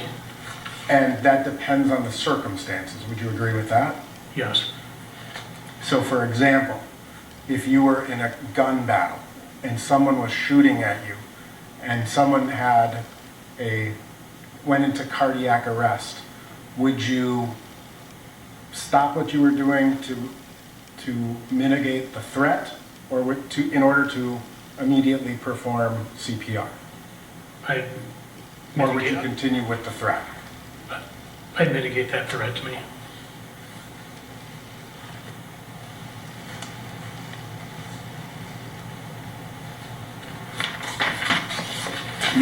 You've gone through all of the standard training of the Minneapolis Police Department? Yes. You had to deal with suspects who've been rendered unconscious? Occasionally. Where the Minneapolis Police Department, where the training indicates that you need to be careful because when someone comes back out of unconsciousness, they can become more volatile than they were before? That can happen, yes. You were asked a series of questions about about the sergeant's use of force review, right? A force review. Yes. And in a force review, there are certain things that you're required to do, correct? Yes. That would include having a conversation with the involved officer, right? Right. That would involve potentially having a conversation with the suspect upon whom force was used, agreed? Yes. Review of the body-worn cameras, right? Yes. Review of any other evidence that may exist, such as witness statements, photographs, phone records, whatever it may consist of, right? Yes. It's not a huge, very thorough investigation. It's kind of a cursory look, right? Correct. And, but there's more to it than simply watching a body-worn camera, right? Yes. Surge going on right now with voters, and black voters are showing up for the Democratic Party. Yeah. So the Republicans have to provide alternatives for black America. You initially spoke with Officers King and Lane, and Mr. Chauvin was present in that scene. Yes. And he was listening as Officer King and Lane told you what had just happened. Yes. Now, when, in your experience as a police officer, when a supervisor's use of force, strike that, when one group of officers goes to a scene and a second shows up to assist, whose arrest is that? Is it the original officer or the assisting officers? Should be the original officer. And so when you're reviewing a circumstance, is it going to be, would it be your policy to talk to the arresting officers or the assisting officers first to find out what happened? I guess I wouldn't care one way or the other. Whoever wants to tell me the story. Okay. And if one officer is responsible for it, you're going to go to that officer, right? Right. And if two officers, you're going to ask them both. Correct. And if all of the officers are standing around and they're talking about it, that's what you need to do initially, right? Correct.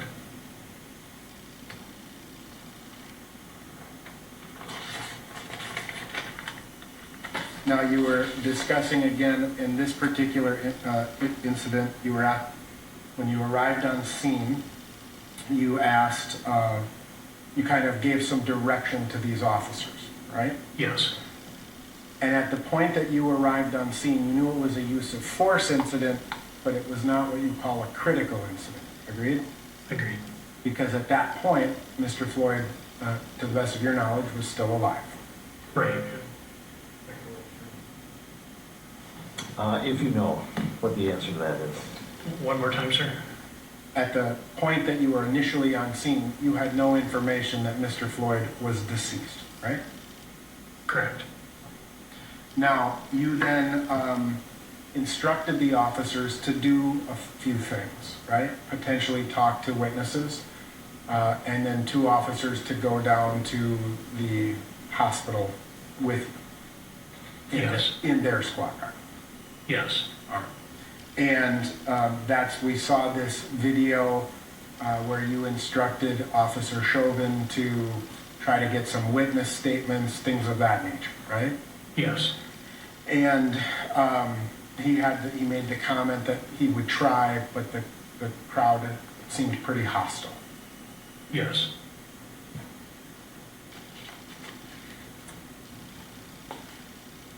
Officer Chauvin and Officer Tao ended up at the hospital with you? They did. And Officer King and Officer Lane remained on scene, right? Yes. At some point when you learned that Mr. Floyd had died, the use of force review was no longer reviewed by you, correct? Correct. Someone died, well, and I believe even per policy, if someone was a use of force occurred while someone was in handcuffs, that policy required you to reach out to your superiors, right? That's correct. If Mr. Floyd had not died, you would have not conducted a use of force review, correct? Correct. You would have left it to the higher ups, the people up the chain of command. Right, since he sustained an injury in handcuffs. Right. And likewise, when a suspect dies in police custody, you don't do a use of force review. Right. And you did not do a use of force review in this case, did you? No. Now, you talked about when it became a critical incident, the officers ended up at room 100 down at City Hall. I think you initially said it was a courthouse, but you're talking about City Hall across the street? Yes, I said it wrong. And that's a room that's maintained by the Minneapolis Police Administration, right? Right. That's where any involved officers go during a critical incident. Right. For officers who are involved or potentially witnesses to a critical incident. Correct. And you understand that the 4 involved officers were each individually transported to room 100, right? I believe that was the case. And you referenced that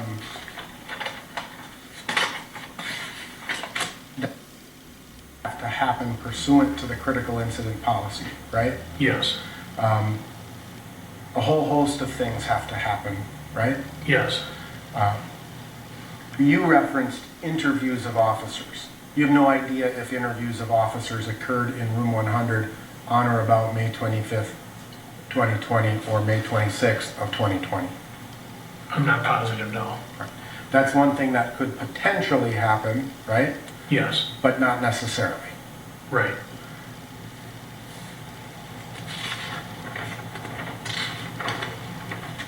Now, you testified that kind of at the end of the night, Officer Lane, or while the end of your involvement, Officer Lane handed you a couple of pieces of evidence that pertained to the arrest back at 38th in Chicago, right? Correct. Or the incident at 38th in Chicago, right? Yes. Do you recall what those items were?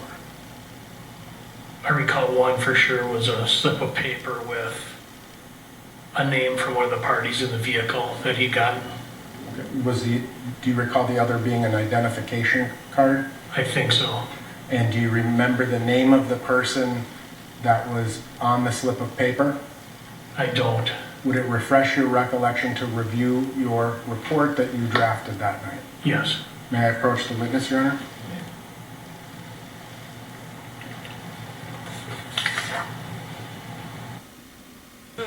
I feel free to bare my skin, yeah, that's on me. May I approach the witness, Your Honor?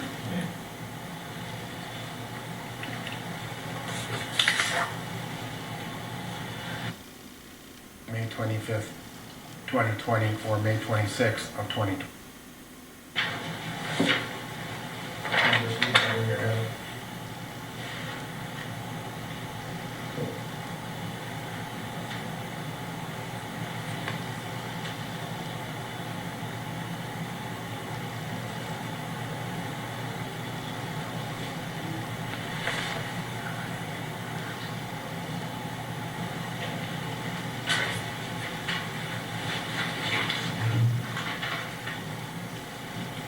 Does that refresh your recollection? Yes. What was the name on the piece of paper? Shawanda Hill? Shawanda Hill. And the other item that he handed you was an Minnesota identification card, correct? Correct. With the name of William Smythe? Yes.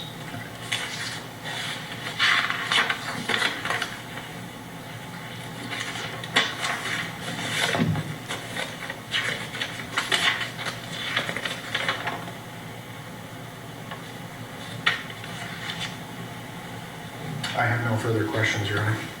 You're right, please.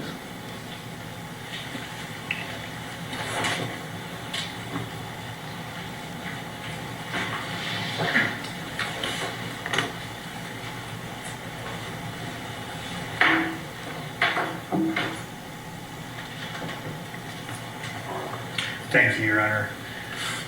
Sir, you were asked whether you agree with the proposition that sometimes police officers have to do violent things, and you agree with that, correct? Yes. But sometimes police officers should not do violent things, isn't that right? Yes. You were asked about the critical thinking model that's used and adopted by the Minneapolis Police Department, correct? Correct. And that's a model that requires officers to continually take in information, evaluate it, reevaluate it, reassess, and if necessary, adjust their conduct, correct? Yes. Okay. And as you stated under questioning by defense counsel, sometimes the information they're taking in would cause the officer to need to take more drastic measures, fair? Yes. But sometimes the information that the officer would take in would cause them to need to reevaluate what they're doing and use less drastic measures, correct? Yes. Some of the information that might be relevant is whether or not the subject is resisting, correct? Could you say that one more? One of the pieces of the information the officer may need to take in and evaluate is whether the subject is resisting, correct? Yes. And if the subject is not resisting, there is no longer a need to continue to restrain them, correct? Yes. And other information that might be helpful in making an assessment is to determine whether or not the subject is continuing to breathe, correct? Yes. Yeah, it is getting to at this point, Mr. Slisher, if you could rephrase. Would it be important for an Response is stricken. Would it be reasonable then in the critical thinking model for an officer to determine and take in information about the subject's medical condition? Yes. For example, if the subject is no longer breathing, would it be important for the officer to take that into account to reassess and reevaluate what they're doing? Yes. Or if the subject no longer has a pulse, for example, would that be important information in the critical thinking model for the officer to take in, consider, and decide to maybe take a different step? Yes.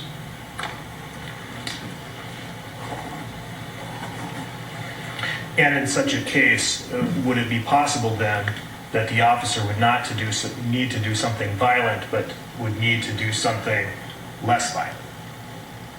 Yes. Like render medical assistance? Yes. You were asked about a threat assessment, is that right? Yes. And you were asked about an example of whether an officer would perceive a threat if there was a gun battle and need to make a determination between medical attention and that kind of extreme threat, right? Yes. You reviewed the body-worn cameras, correct? I've reviewed body-worn camera footage. You didn't see a gun battle? No.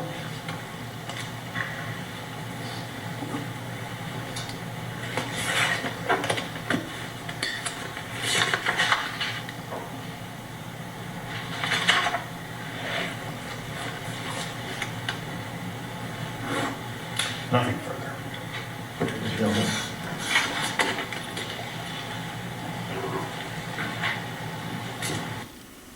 Decide how to act based on the circumstances, right?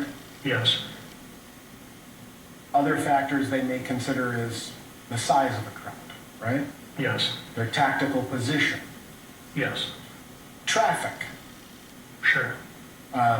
Rendering medical aid to a person in the middle of a busy street while buses and cars are turning, that may not be the best decision for an officer to make. Right. Rendering medical aid or while trying to deal with other people who are upset with you or volatile towards you may come into to play. Agreed? Yes. An officer who is essentially in a tactical disadvantage, that will come into play. Yes.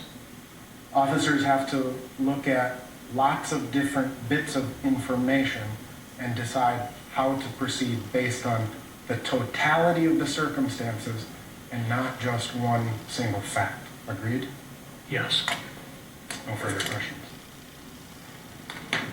Nothing further? Briefly?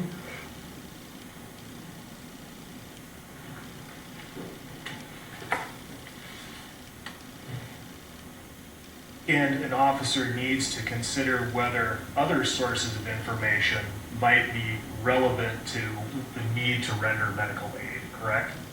Yes. Including people telling the officer that a person was in need of medical assistance. That might be important for them to consider. Sure. And if somebody's communicating this in a desperate fashion, that doesn't necessarily constitute a threat to the officer, does it? Sustained. I have nothing further, Your Honor. Thank you, Sergeant.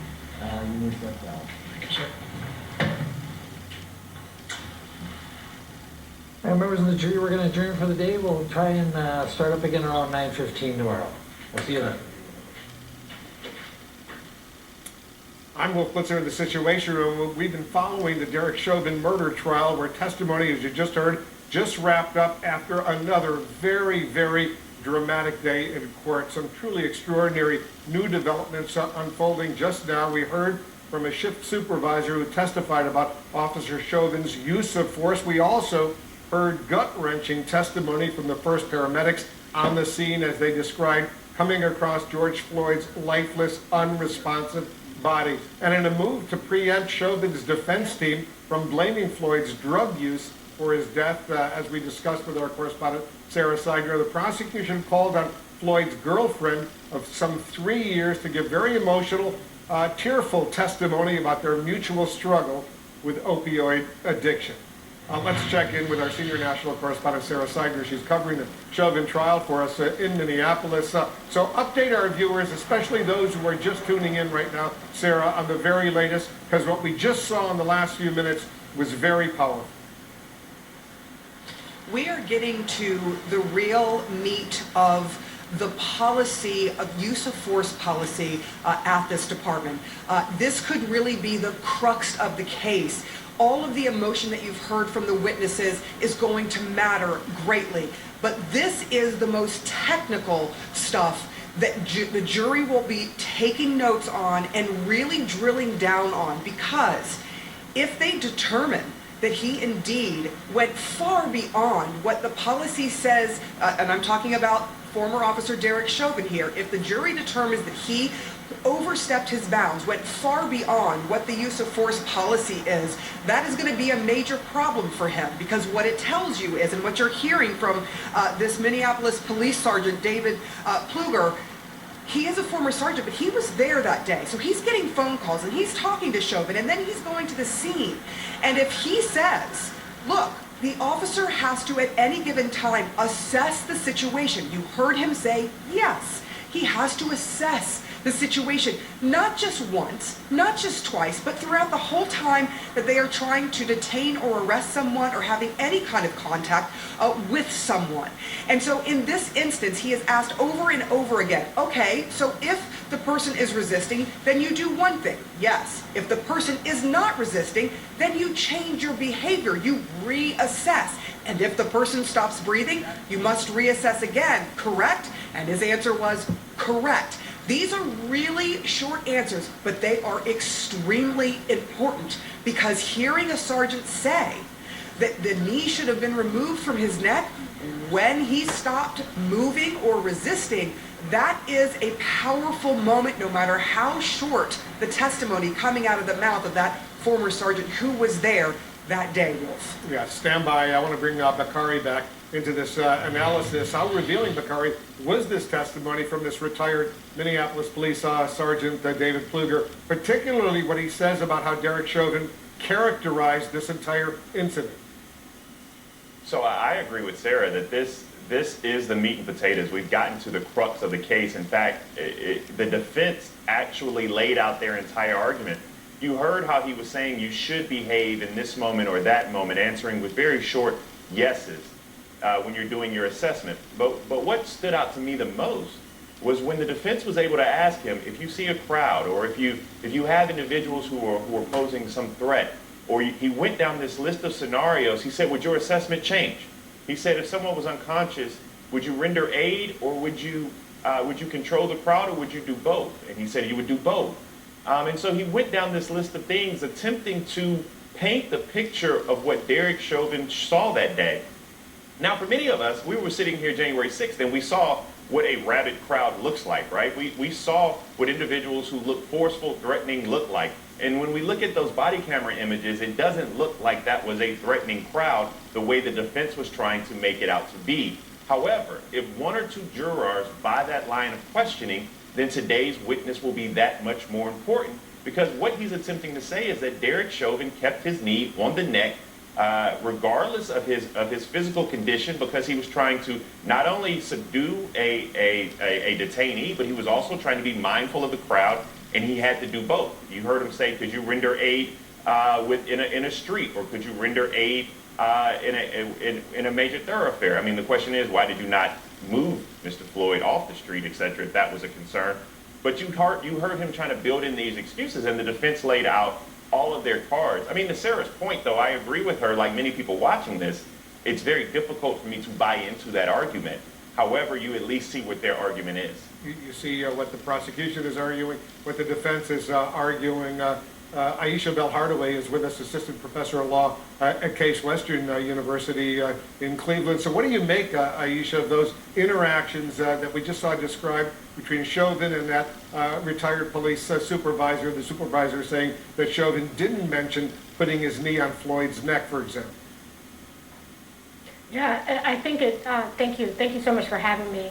I think it falls nicely into what we know happened on May 25th, right? And that is that this police report, that the details of this incident were written in a way that's very, very different than what we know now happened. And so the fact that Chauvin left this out when talking to his line supervisor shouldn't come as any surprise, because we know the documentation that first was produced left out many details, and in fact painted Mr. Floyd quite differently than how he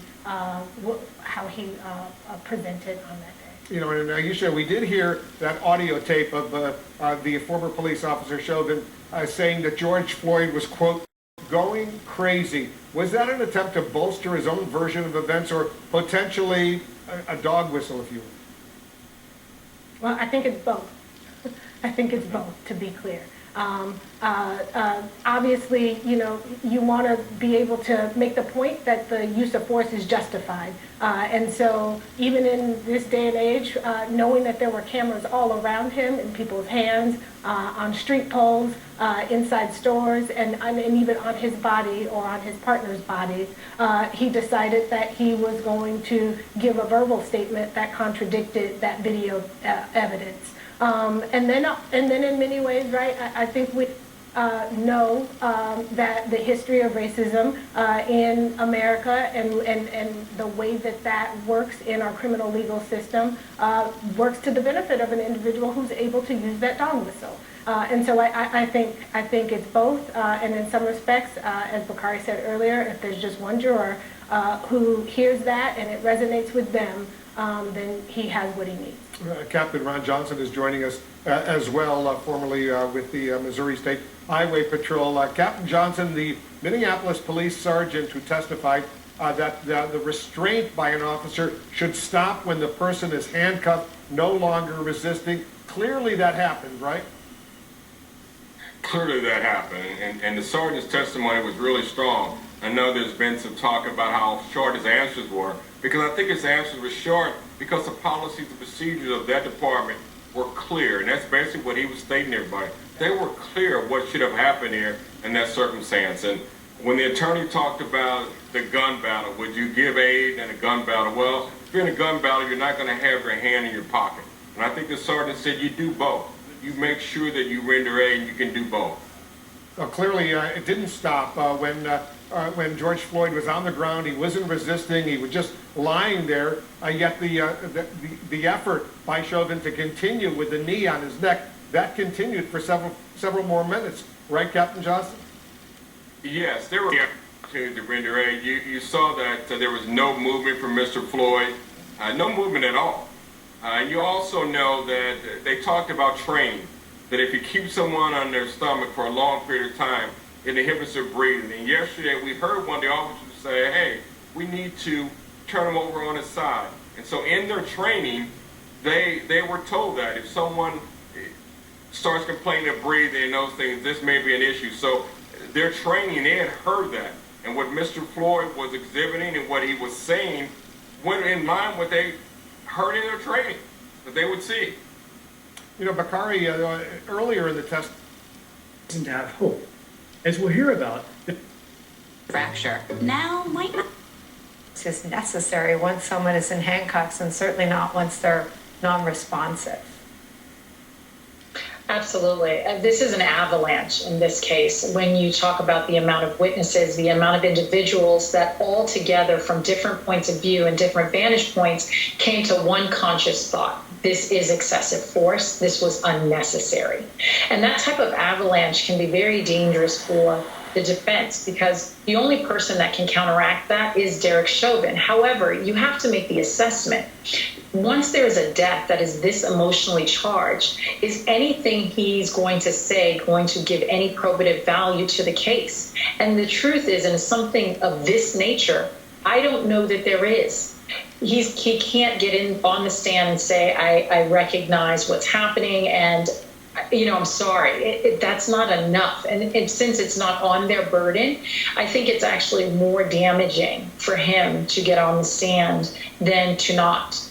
Shauna, is it your prediction that he does not testify? I'm at this point of the case, yes. I do not see him taking the stand at this point. Now, obviously, information changes and things may change, but at this point, I do not see him taking the stand. Shaq Brewster, can you take us through, obviously jump in on anything that's been said, but then a two-part question for you. Take us through what to look for tomorrow. Well, we know the police chief will be testifying tomorrow. That's a person who was teased, so to speak, in the opening statements on Monday. And when they made those opening statements, when the prosecution laid out their case, they said the police chief will testify to how he believes that the force used by Derek Chauvin was excessive force. We heard a little bit of that from his commander or sergeant just today, but we'll hear from the police chief at some point tomorrow. We also know, and for folks watching this trial, we also know tomorrow is expected to be a shorter day of court. The judge said that they've been getting through witnesses a little bit more quickly than expected, so we can expect only a half day in the courtroom there. What we've learned from the jurors, from the two reporters in the room who are watching the jurors and watching some of their interactions, we know that they take a lot of notes. Some jurors take more notes than others. Sometimes they cross-reference their notes. So if a witness is testifying to something that was brought up before, you'll see pages flip back and they'll add amendments to notes that were already taken. We also saw that, and I mentioned this a little bit before, where the images that have been shown today, and we don't air them on MSNBC, but the images that the jury has seen today were very graphic. And we know that at some points the jury, members of the jury were visibly reacting to it. We know that one man was described as having furrowed brows at one point. We know that one woman put her hands in her head in her hands at another point. Another woman covered her face, even over the top of her mask. as those images and as that video of George Floyd being rolled over onto the stretcher and the stretcher being lifted and placed in the ambulance played out.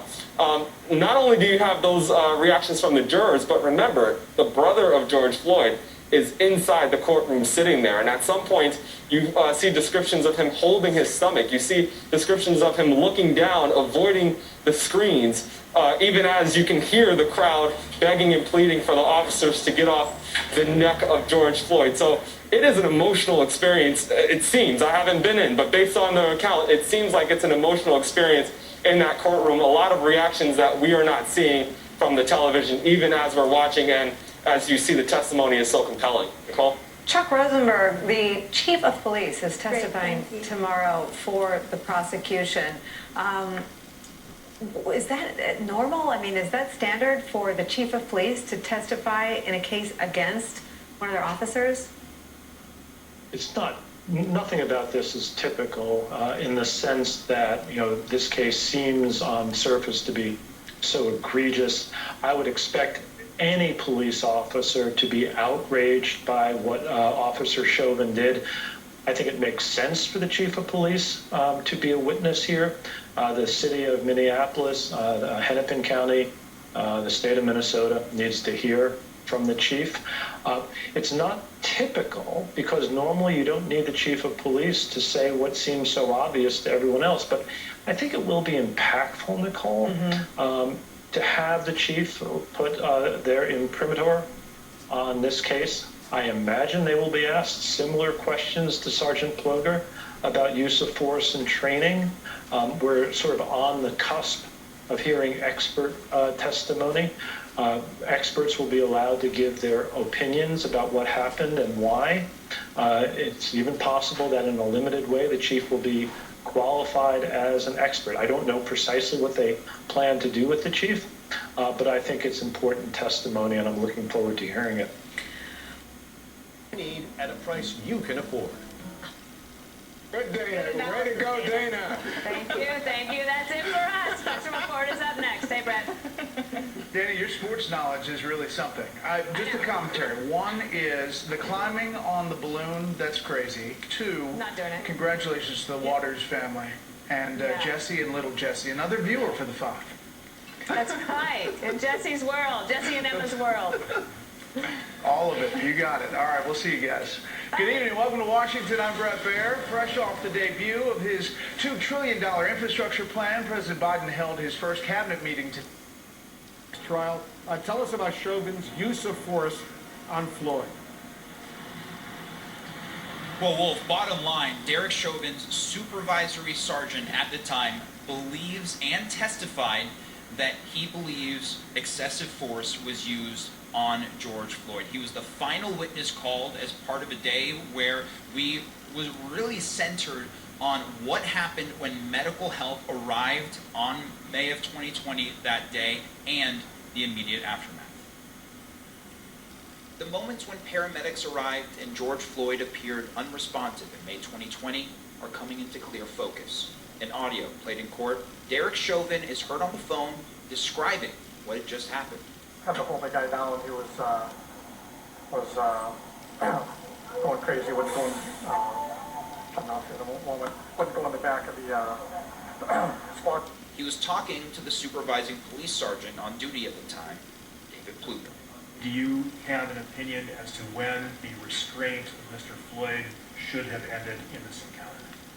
Yes. When is it? When Mr. Floyd was no longer offering up any resistance to the officers, they could have ended the restraint. And that was after he was handcuffed and on the ground and no longer resisting? Correct. Paramedics Seth Bravender and Derek Smith responded to the scene and arrived to an unresponsive Floyd. Smith, seen here, checking Floyd for vitals. Did not detect a pulse. And what did his condition appear to be to you, overall? In lay terms, I thought he was dead. The checking began while now former officer Derek Chauvin still had his knee on Floyd's neck before Bravender stepped in. What were you attempting to do at that point in time? Just have the officer move. And why did you need the officer to move? So we could remove the patient. Because he was, I guess, limp would be the best description. Ravender testified a cardiac monitor showed Floyd's heart had flatlined. Basically told us your heart isn't really doing anything at that moment. During cross-examination, the defense asked about whether overdose patients can regain consciousness and be aggressive. Have you personally seen that happen? Yes. Drug use was the center of how tearful testimony began Thursday. Courtney Ross, George Floyd's girlfriend of 3 years, took the stand, but while emotional throughout, her testimony centered largely on both her and George Floyd's addiction to opioids. The classic story of how many people get addicted to opioids. Well, then you have sports injuries that he complained of. Yes, his neck, and it down like from his neck to shoulder blade and down to his lower back. The defense for Derek Chauvin is trying to make the case it was drugs in George Floyd's system that killed him, not Chauvin's knee to the neck. So when it was their turn to question Ross, they asked about an emergency trip to the hospital Floyd had just 2 months before his death. Did you later learn that that was due to an overdose? Yes. And did you learn what caused that overdose? No. At that time frame, did you learn that he was taking anything other than opioids? No. You did not know that he had taken heroin at that time? No.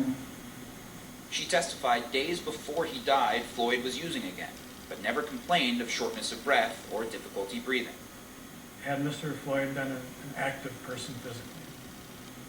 Yes, he was very active. And really, with this testimony, we're having these puzzle pieces come together, where yesterday we got a clear picture for what happened once the ambulance left and what happened before police were called on George Floyd. Today, it was largely centered on context around any prior George Floyd drug use, and that shortly after medical personnel arrived, they believed, for all intents and purposes, he was dead. And then, of course, the news from that supervising sergeant that he believes Derek Chauvin used excessive force on George Floyd based on everything that he has seen. Court will be back tomorrow morning with a brand new witness on what is expected to be a shortened day, day 5 of testimony in this trial. We have any idea, Omar? Support groups. She also held weekend retreats, and Wendy Holbrook met Dr. Marcy Moran in 2005 after losing 2 of her teen daughters in a car crash. Marcy was instrumental, to say the least, in my grief process. Dr. Moran is a psychologist who specialized in helping people dealing with grief. It's hard dealing with grief and loss and watching people go through that. Not every counselor can do that. It takes a special person. And Marcy definitely had the skills and the knack for that. She was an expert. She began her career as a registered nurse in 1957, working in psychiatrics. After nearly 20 years, she went on to become a psychologist, eventually getting her doctorate in psychology and counseling.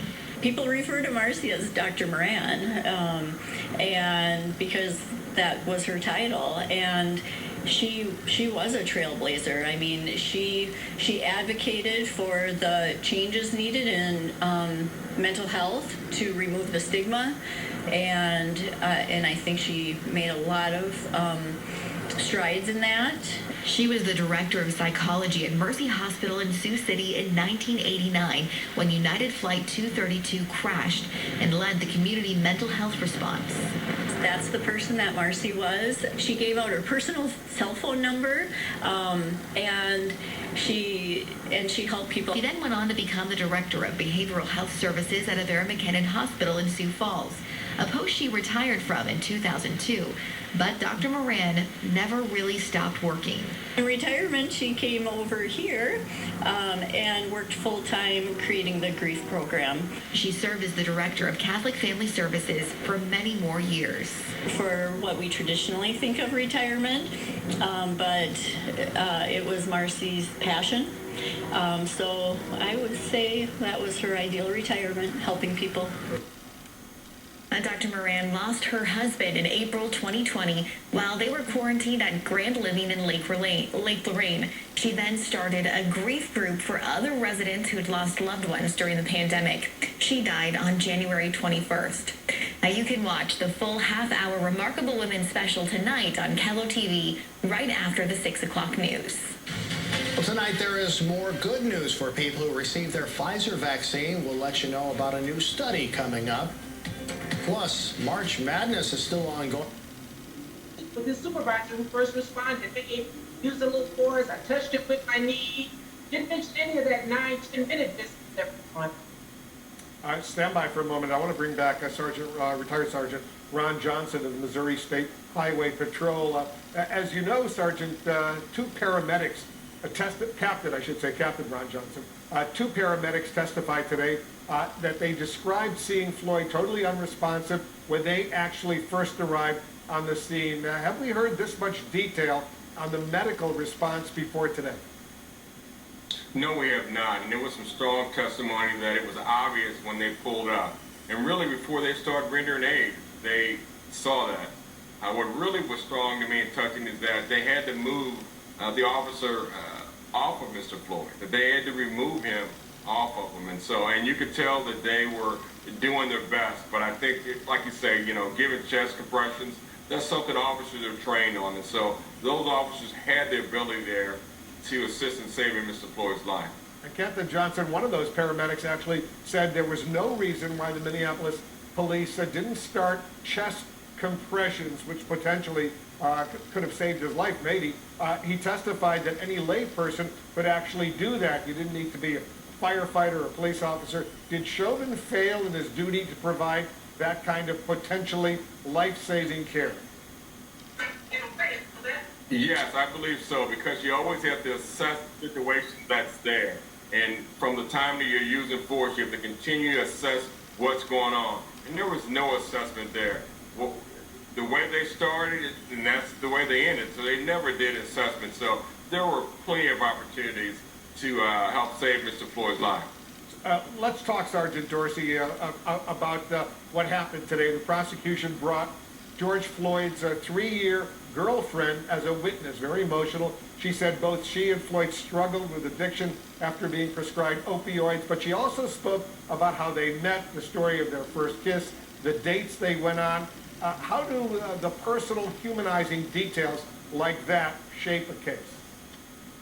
I think it's all very important because once the defense takes over, they're going to spend the entirety of their time dehumanizing Mr. Floyd. They're going to try to make him seem like he's something other than, human in many regards. And so it was important to hear from someone who knew him intimately, to hear about who he was as a person, who he was as a human being, and that, yeah, he had his struggles and his issues, but at the end of the day, all of that is subterfuge, is deflection, and none of that has anything to do with what happened once handcuffs were put on him by those officers and he was placed in the back of that police car. Let me ask Natalie what she thought of the girlfriend's testimony today, because we saw her repeatedly breaking down in tears. Right. I think that was the emotional part of it, was good at humanizing George Floyd. However, her testimony was important for another reason. It was important to show the influence and how drugs affect George Floyd. George Floyd, she also took the same drugs that George Floyd took, and she's still alive. I think that's one of the things that is going to disprove the defense's theory that George Floyd died of a drug overdose. Omar, the Floyd family, understandably, has been bracing for all of this. It's obviously very painful for them to relive all those, especially the video that we're seeing. They're trying to brace for the possibility, it's almost a certain possibility, that the defense will try to smear George Floyd's overall character. And that's certainly happening to a certain degree already, right? Well, as tough as it is for people on the outside to watch the proceedings and watch the video, you can imagine how tough it is for a family at the center of this. And we know the brother of George Floyd, Philonis Floyd, was in court today. And when he was asked about how he is handling all of this by our own Sarah Seidner, who was the pool reporter today, he simply said, one day at a time. All right, everybody stand by. We're going to continue. Free basketball tournament Weissmantel says that while that figure is just an estimate based on the number of attendees and percentage of visitors, it's a good sign for businesses that normally look forward to March for a boost. And even though capacity was limited for all three events, even where they don't have no excuse absentee ballot, they don't have early voting at all.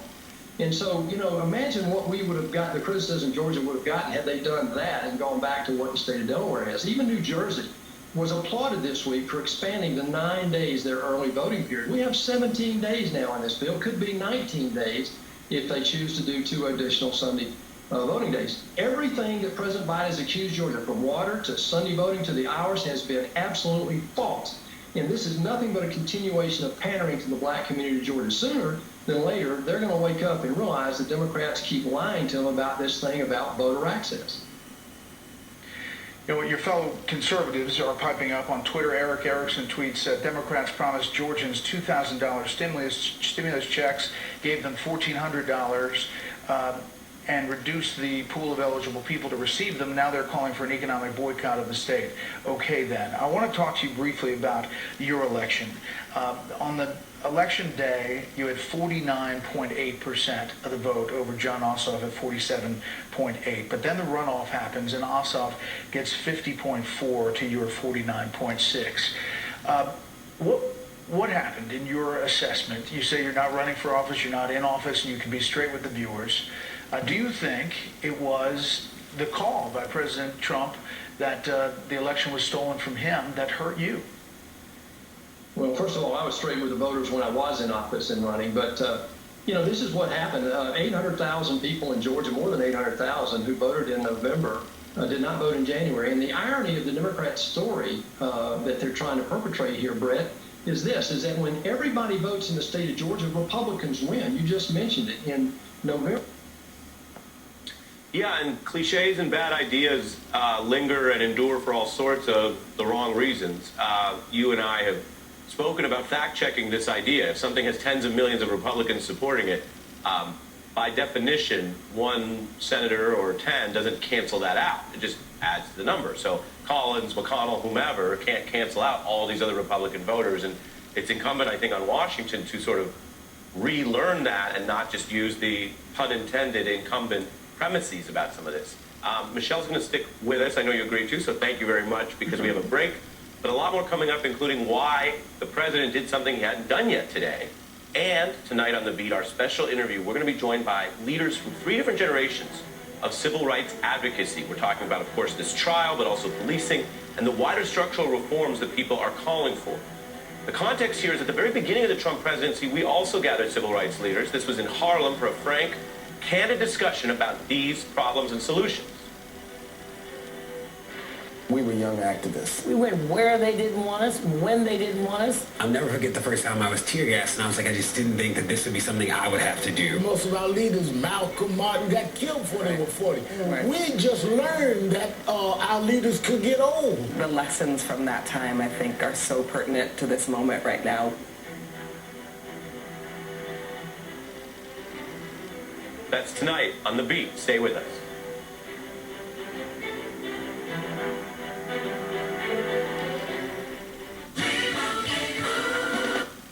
Because no one's watching. Home is a reason to. More than 44,000 volunteers. The company says the vaccine was 91% effective against symptomatic disease and was even more effective in preventing severe disease. The vaccine is authorized for ages 16 and up. A warning from the Justice Department about bogus COVID-19 vaccine surveys. The DOJ says fraudsters are promising prizes or cash for filling out a survey. Victims are then prompted to pay the shipping and handling fees to receive that prize. The investigators caution, just don't click on any links in your email or text messages claiming to be vaccine surveys. Neck for, almost 10 minutes. How painful is that for the Floyd family to hear? I mean, the entire thing is painful, but we know that a blessing is coming. You know, if George Floyd was going crazy, allegedly, as saying, he's now going crazy with coming up with all of these crazy defenses that they're trying to use. How powerful is it to hear that Minneapolis police sergeant say Chauvin should have stopped restraining George Floyd and reassess the situation. Once Floyd, he had his handcuffs on, he was not moving at all. How powerful was that to hear that from that retired police sergeant? It's huge, and now we're getting to the main course of this entire trial. Right now, the prosecution has their knee on Derek Chauvin's neck, just like he had it on George, and they're scrambling. Some of the things that they're using to compare a gun battle where good officers are actually risking their lives out there to 6 people in the crowd, 2 kids, it's ridiculous. We did hear also, and you heard it as well, very upsetting testimony today from a paramedic who thought Floyd had already passed away when he arrived on the scene. Yesterday, your colleague Tony Romanucci told me the Floyd family is going through what he described as torture every day watching all of this. How do they brace for these new details day after day? To try not to watch it. When I talked to Roxy today, try not to watch the whole thing, just getting updates because it's too painful. It's too painful for the whole country. Everyone is watching this man die every single day. And they're not understanding why we have to go through this, but now we're seeing why, because of the excuses they're giving. They're blaming the crowd. They're suddenly blaming the fire department. Now they're blaming the police department. They're going to blame everybody, except for themselves. The jurors, they also heard from George Floyd's girlfriend. It was very emotional, very powerful. She spoke about their shared struggles after being prescribed opioids, but she also spoke very warmly about how they first met, the times they enjoyed together. Why is that so important for the jury to hear those personal details? Because they need to know who George is. They're just going to see him dying. They're going to hear the negative things from the defense. But what she said was powerful, really powerful to me. The first thing he said to her is, let us pray together. George Floyd was a godly person. And in my opinion, yes, he had his own personal demons battling with drugs, but so do 20 million plus Americans. And in America, you don't get killed for doing drugs. That's something that you and God try and sort out. They took away George Floyd's redemption story and only left us with his death. Millions of Americans protested in honor of George Floyd last summer. We all remember what was going on around the entire country. What's your message to all those people who are following this trial right now, and they obviously are so moved, so affected by all of it? Just stay strong. It's painful to watch. It's painful to hear these excuses. It's painful to hear their own supervisors tell them they shouldn't have done it. And justice is coming. We've got faith in this jury. We don't believe they're going to be swayed by the racial inferences they're slipping in of his size and different things of that nature. Just look at the truth. Don't let your eyes fool you. They killed that man, and there's no excuse. Chris Stewart, thanks so much for joining us. 18,600. Go to Dakota News. Cardiovascular disease and diabetes. Go for 10 runs. Run marathon. We're going to put the ball in play typically. We haven't seen the slider yet, have we? No, I think that was the one in the dirt. Ball and now the runner on third. I doubt you're going to see it. Here's Cave.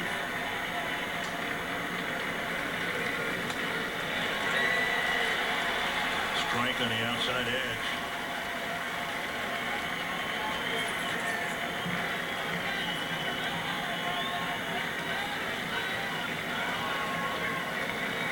Last year hit 188 against lefties. There's Randy Dobnak.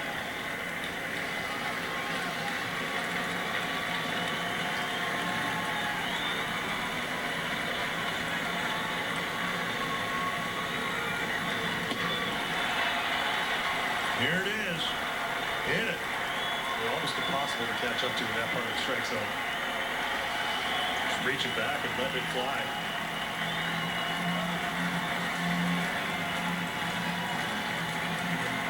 I don't think, with how he misfired on that slider that ended up in the, assuming a wild pitch, I don't think you'll see him go to that again, and his fastball's been dominant. Why would you? So, for him to climb the ladder again and reach back with everything he's got, try and throw it past him. Cave nearly broke his wrist in checking his swing, or if the ball had hit it, it might have broken his wrist. 1-2.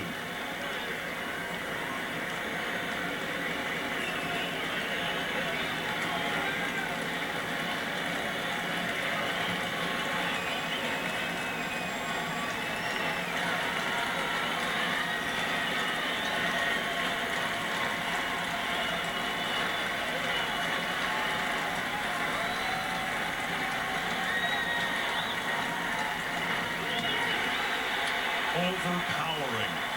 Josh Hader pitches a scoreless top of the 10th.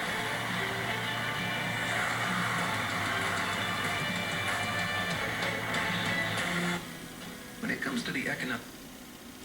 And I'm going to ask Richard. How long? Not long. Because the arc of the moral universe is long, but it bends toward justice.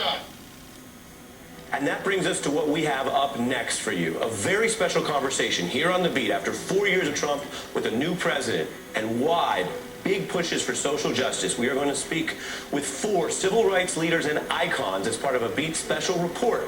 MLK's America, the road ahead, next.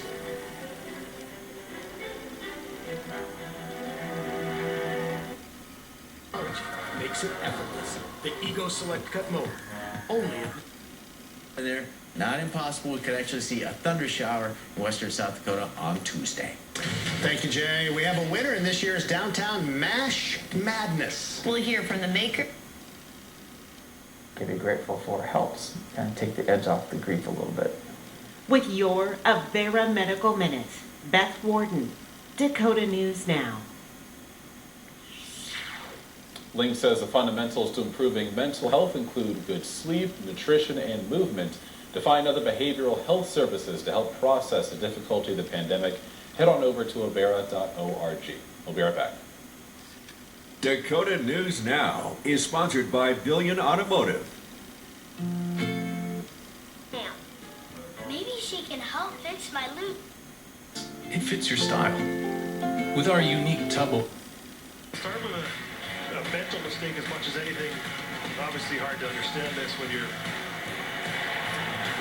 back's to the play, but you kind of rush yourself into making a bad throw, and then a play with tempo would probably like to have back. Not an easy play, but ends up not getting it done, and then Shaw drives in 2 big runs with a double. Ended up tied up late. Those are the kind of games, these are the kind of ones that come back to haunt you late in the year when you're looking at the standings, and it could be a little demoralizing as a team. And on the flip side, for the Brewers, it just gives you life. And for Yelich, a guy who struggled through 2020, looking to put that in the rear view, watching as fast as he can, and he's looked good today. He drove the ball, nearly got out of the ballpark to tie this thing up. Here we are, and now the Brewers are going to get their... It's Velveeta Shells and Cheese versus the other guys. I've started CPR on Floyd. Any layperson can do chest compressions. There's no reason Minneapolis couldn't have started chest compressions. That's not my question. My question is, he's not an EMT, correct? And new video from Chauvin's body camera reveals his camera quickly fell off. Also in court today, George Floyd's girlfriend testified that just a few months before his death, George Floyd was hospitalized for an overdose. The defense indicated it was heroin. Brett. Matt Fenton in Minneapolis. Matt, thank you. Up next, new information, even more trouble for embattled New York Democratic Governor Andrew Cuomo. That's next. Not everybody wants the same thing. That's why I go with Liberty Mutual. They customize my car. Grab a delicious Papa. An attorney for Gates declined to comment. Gates has previously denied any wrongdoing. It is a horrible allegation, and it is a lie. That is verifiably false. People can look at my travel records and see that that is not the case. And tried to portray the investigation as connected to an extortion plot against his family. According to documents provided to CNN, the Gates family says it was approached by a former Air Force intelligence officer by text message. Gates' father, Don Gates, allegedly received a message from a man saying he had a plan to make his son's future legal and political problems go away.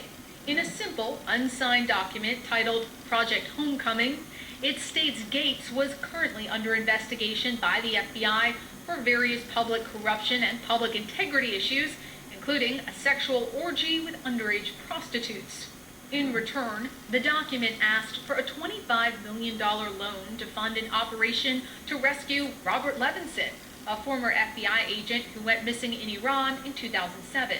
Last year, the Levinson family said in a statement they received information from U.S. officials leading them to believe their father was dead.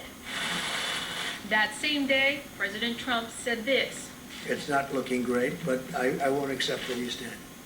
They haven't told us that he's dead, but a lot of people are thinking that that is the case. The Levinson family attorney is David McGee. His name is David McGee.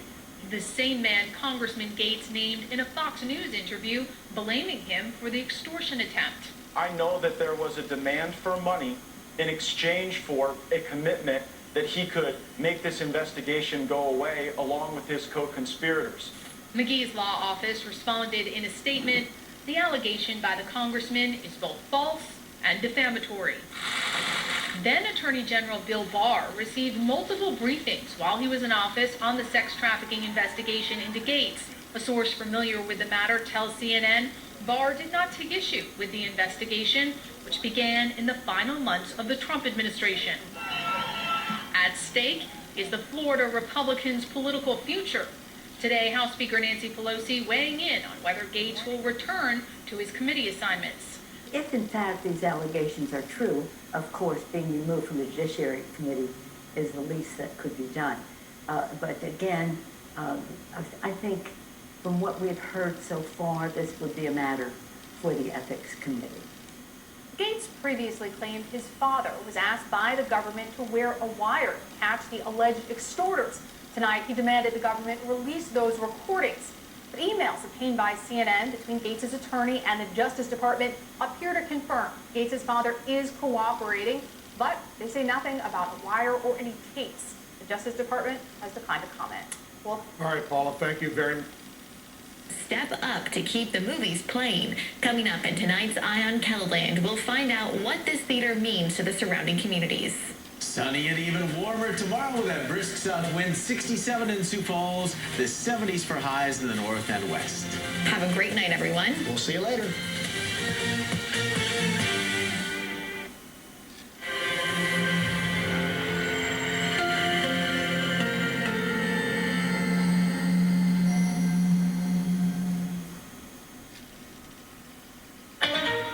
Tonight, the never-before-seen video of medics trying to revive George Floyd as the jury in Derek Chauvin's trial hears emotional testimony from Floyd's girlfriend of 3 years. The shocking new images tonight from inside the ambulance as paramedics tried to save Floyd's life. But one EMT said it was too late when they arrived on the scene. In lay terms, I thought he was dead. Plus, Floyd's girlfriend shares their struggle with opioid addiction. Office massacre. Chilling details of a shooting outside of Los Angeles that left 4 dead, including a 9-year-old boy. Vaccine mix-up. Was it human error that spoiled 15 million Johnson & Johnson doses? Long-term protection. Good news tonight from Pfizer about its vaccine. Easter guidelines. How the CDC says Americans should celebrate the holiday with fears of a 4th wave brewing. Border crisis apprehensions up 50%. We'll take you to a small town in Arizona where Border Patrol drops off dozens of asylum seekers. President Biden's first cabinet meeting. Our exclusive interview tonight with Interior Secretary Deb Haaland, the first Native American cabinet secretary in U.S. history. Opening day in the snow. Baseball's back, and by the looks of it, so is winter. A Girl Scout record. Guess how many cookies this 8-year-old sold? It's pretty impressive. And the COVID journals, recording memories through a year of pain, sorrow, and hope. This is the CBS Evening News with Nora O'Donnell, reporting from the nation's capital. Good evening, and thank you for joining us. We're going to begin tonight with dramatic video from inside the ambulance as paramedics struggled to revive George Floyd last year. The footage, some of which had never been seen publicly, was shown during a day of gripping testimony in the murder trial of former Minneapolis police officer Derek Chauvin. The 19-year police veteran is charged with killing Floyd by kneeling on his neck for 9.5 minutes. And in court, paramedics described arriving on the scene last Memorial Day to find Floyd unresponsive and apparently dead. One first responder telling jurors today that Floyd later flatlined inside the ambulance even after he shocked Floyd's heart, saying he was trying to give the 46-year-old a second chance at life. And in a surprise move, prosecutors also called Floyd's distraught girlfriend to the stand in an apparent attempt to blunt a key defense argument.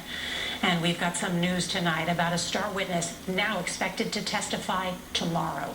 CBS's Jamie Yukas is following the trial and is going to lead up our coverage tonight again from Minneapolis. Good evening, Jamie. Good evening, Nora. Late today, stunning testimony from Chauvin's prior supervisor. Sergeant Dave Pluger says he has known the former officer since 2008 and that Chauvin did not initially tell him about restraining Floyd with his knee or for how long. He then testified late today that Chauvin should have stopped using force after Floyd was handcuffed and on the ground. Dramatic, never-before-seen video of the ambulance team arriving to save George Floyd's life. Paramedic Seth Bravender says the first thing he saw was multiple officers still on top of Floyd.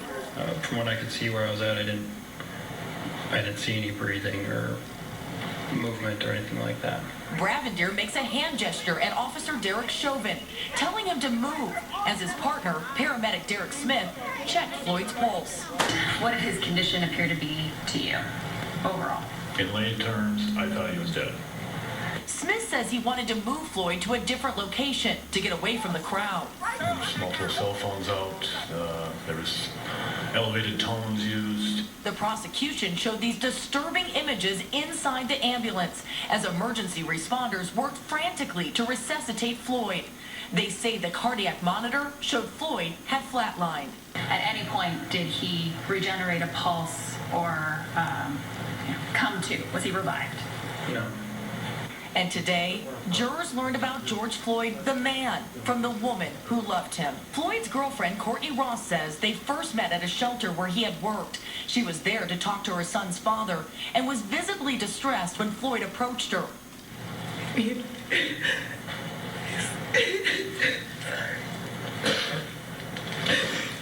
said, well, can I pray with you? It was so sweet. She says Floyd worked out every day and loved food. But she says he was devastated after his mother's death in 2018. He also struggled with drugs. Floyd and I both suffered with an opioid addiction. It's a classic story of how many people get addicted to opioids. We both suffered from chronic pain. Mine was in my neck and his was in his back. Ross testified that Floyd had bought drugs from Maurice Hall, the person sitting in the passenger seat of Floyd's SUV on the day of the police encounter. He's refused to testify, citing his Fifth Amendment right. Stay right there for me.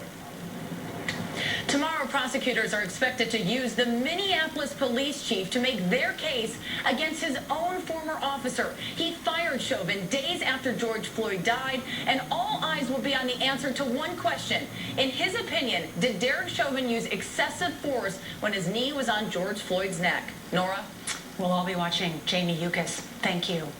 Well, tonight, alarming evidence. The U.S. is entering a fourth surge of Officers on top of the patient when we pulled up at that point. I assumed that there was potentially some struggle still because they were still on top of him. But when he got out of the ambulance, he realized that wasn't the case. I didn't see any breathing or movement or anything like that.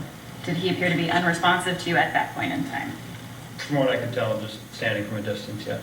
The other paramedic, Derek Smith, approached Floyd. The officer was still on him when I approached.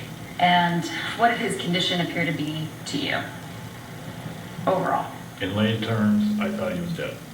You can see Smith here taking Floyd's pulse. Former officer Derek Chauvin still with his knee on Floyd's neck. The paramedic testifying Floyd had no heartbeat and wasn't breathing, and that police were doing nothing to help. There was no medical services being provided to the patient. In the ambulance, Smith says he tried his best to save Floyd. To save him being, I was trying to give him a second chance at life.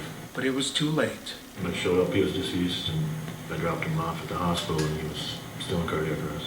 After the ambulance left, Chauvin got a call from his supervisor, Sergeant David Pluger. He had heard from a concerned 911 dispatcher who was watching the scene play out over security camera.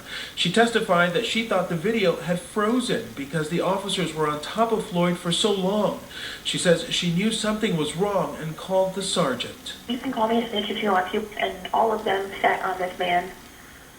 So I don't know if they needed you or not. The sergeant then calling Chauvin. This is what Chauvin told him. We just had to hold the guy down. He was going crazy. But the sergeant testified that in that phone call, Chauvin never told him he had pinned Floyd down with a knee on his neck. Today, the jury also hearing from Floyd's girlfriend of 3 years, Courtney Ross.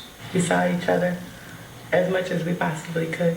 She acknowledged that they abused prescription drugs. It's a classic story of how many people get addicted to opioids. We both suffered from chronic pain. Mine was in my neck and his was in his back. We got addicted and tried really hard to break that addiction many times. Under cross-examination, she confirmed that Floyd was hospitalized after an overdose in March. And it was your belief that Mr. Floyd started using again about 2 weeks prior to his death, correct? I noticed a change in his behavior, yes. The defense argues drugs contributed to Floyd's death, and today Chauvin's attorney also seeming to imply that in Floyd's final moments, when he called out Mama, he was actually calling for his girlfriend. You and Floyd, Mr. Floyd, excuse me, I'm assuming like most couples had pet names for each other? Yeah. And what was his name for you? I mean, what were you saved, let me strike that. What were you saved in his phone as? Mama. The prosecutor quickly trying to dismantle that theory that Floyd was calling for his girlfriend and not his mother. What did he call his mother? What did he refer to her as? He called her Mama too. That moment getting a lot of attention today. Alex Perez with us again tonight from Minneapolis. And Alex, I want to get back to the paramedics and what were prosecutors trying to do today with testimony from the first responders, all echoing one another. One paramedic saying he thought George Floyd was dead. Yeah, David, prosecutors are trying to prove that George Floyd died on the scene. Those EMTs and a fire captain all testifying that they believe he was dead when they arrived. Their testimony helping to hammer home 2 key points that the prosecutor is trying to prove to the jury, that Derek Chauvin assaulted Floyd and that his actions killed him. David? Alex Perez live in Minneapolis tonight. Alex, thank you. Now to the coronavirus in this country and the alarming new number tonight. Cases up 17% in just the past 2 weeks. Dr. Jha telling us it is now a race between the vaccines and the variants, and that the variants are pulling ahead. And news tonight on that troubling human error at a factory set to produce the Johnson & Johnson one-shot vaccine, likely affecting millions of future doses. Dr. Fauci on that tonight. And the numbers, 99,088,000 people with at least 1 dose, 38% of all adults in this country. And the major news tonight involving the Pfizer vaccine. How long is it effective after you get that second shot? What the new data shows. And here's ABC's Ariel Reshef tonight. Tonight, the race to vaccinate a country facing an alarming rise in the coronavirus. Cases up 17% in the last 2 weeks, with hospital admissions climbing. Eventually, I think the vaccines will win this race, but right now the variants are pulling ahead. And while we've got a lot of vaccinations happening, it's not going to be enough. In Michigan today, the first confirmed case of the Brazilian variant, as cases of the UK variant are surging. Beaumont Health now expanding its COVID units after the number of patients quadrupled, many of them younger and unvaccinated. When you take an at-risk population with at-risk behaviors and a virus that's more transmissible, it's really a perfect storm. Tonight, more evidence of the power of vaccine. Pfizer reporting 6 months after the second dose, the vaccine was at least 91% protective against symptomatic disease and 95% protective against severe disease. The Pfizer vaccine also appears to work against the worrisome South African variant. But Johnson & Johnson is facing fresh scrutiny after an ingredient mix-up at a Baltimore manufacturing plant. Now, in that ongoing study, Pfizer says its vaccine... Dollars by overpaying on car insurance. since the 60s. Then there are other areas of real progress, given your work on the Student Nonviolent Coordinating Committee. I'm curious, the living history you see here, 1970, in all of Congress, despite the diversity of this nation, only 2% of the Congress had African American members. You go up to this, through this new election, 2021, and it's 11.5%. Your views on that seismic shift, as well as this most recent election? Yeah, in fact, in 1960, I think when I started out, there were actually only 4. So, I mean, going from 4 to 62 is quite important. One of the things that Reverend Al and Alicia talked about is terms of the coming together of the black community presently, and particularly for the 2020 election. And what was a shock to white supremacy is they got 74 million votes, and they still lost by 7 million. They saw the need to not only change the rules, but to engage in the violence that you saw on January 6th. Because now they see power slipping away from them. My great fear is that they are now going to resort to either to violence or to legal means that leads to autocracies that would be, you know, harmful to the United States. And that speaks, sir, to the feeling by some that they're losing control, not only of the levers of power, but of the way society operates. You can sense some of the cultural shift. Take a look. We, the National Football League, believe Black Lives Matter. Black Lives Matter was painted courtside, and the players carried protest messages on their jerseys, making Juneteenth 2020 unlike any other, recognized as a paid holiday by companies like Twitter, MasterCard. Calls for the fashion industry to tackle accusations of racism. Black is king means black is regal and rich. When I say voting, I'm not only talking about the president. Decenter white men on all of these stories we're telling. Right. So it belongs to all of us. Well, then we're going to tell it in our language then. Alicia? Yeah, I mean, it's been incredibly important to see the way in which this movement is really saturating popular culture and saturating the mainstream. The backlash that we're seeing right now is very much also in response to the cultural shifts that we're seeing. Right. But what they are responding to, right, is that there is an uprising against these principles of white supremacy being the fundamental organizing method of our economy, of our society, and of our democracy. Right. And they tend to do it, right, when they are also losing legislatively and when they are losing their political power blocks in cities and states and across the nation. We gathered on this same anniversary 3 years ago. A different time in so many ways we've all lived through. But Rev, you did say something that was quite poignant, and we wanted to revisit it, thinking about what's happened since then. Let's just take a look. We're only the second generation that didn't have to adjust to the fact that most of our leaders, Malcolm, Martin, got killed before they were 40. Right. We just learned that our leaders could get old. Today, I feel more than blessed, but to be here, to see the changes that have occurred. Yeah, you know, I thank God that John Lewis lived to 80 when Dr. King and Malcolm and others didn't live to 40. And I'm glad that I was in a generation behind him and others that could mentor us.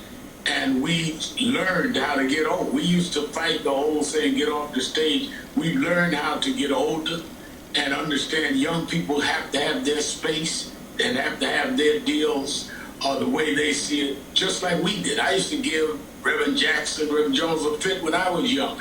And I think it's a learning process because of that. So I'm glad as I stand with a family of George Floyd that I can also embrace the fact there are young activists in Minneapolis that are going to do things whether I'm there or not. And whether National Action Network is to exist, those young people in there that follow Alicia Garza as much or more than they do me are going to be there or not. That's the maturity of the movement. One of the proudest things I've seen is when President Obama had the task force on policing, that he put Brittany on the task force. Mark Morial, all those of us older supported that, because if there's no continuity of movement, from generation to generation, even though it may look different. There is no movement if it dies with you. Rev's point about why the movement needs both generations, lightning round, the sentence or a word, the response, starting with Cortland. Young people, as Reverend Now said, are now seeking, as they go forward, to figure out how they use the informational wealth to succeed as they engage in struggle. Brittany? Black people are not a trend. We have been here. We will remain here. Alicia? The purpose of building relationships and continuity across generations is to build and transform the way that power operates. In a sentence or a word, what MLK means to you and 2021, since we call this the road ahead, starting with Cortland. I think I'm probably the only one in the panel who knew Dr. King and worked with him. And I think he was, to me, inspiration. And your word or thought for 2021? I think the word participation. Brittany? To both, I think of Dr. King's conception of love and power. Alicia?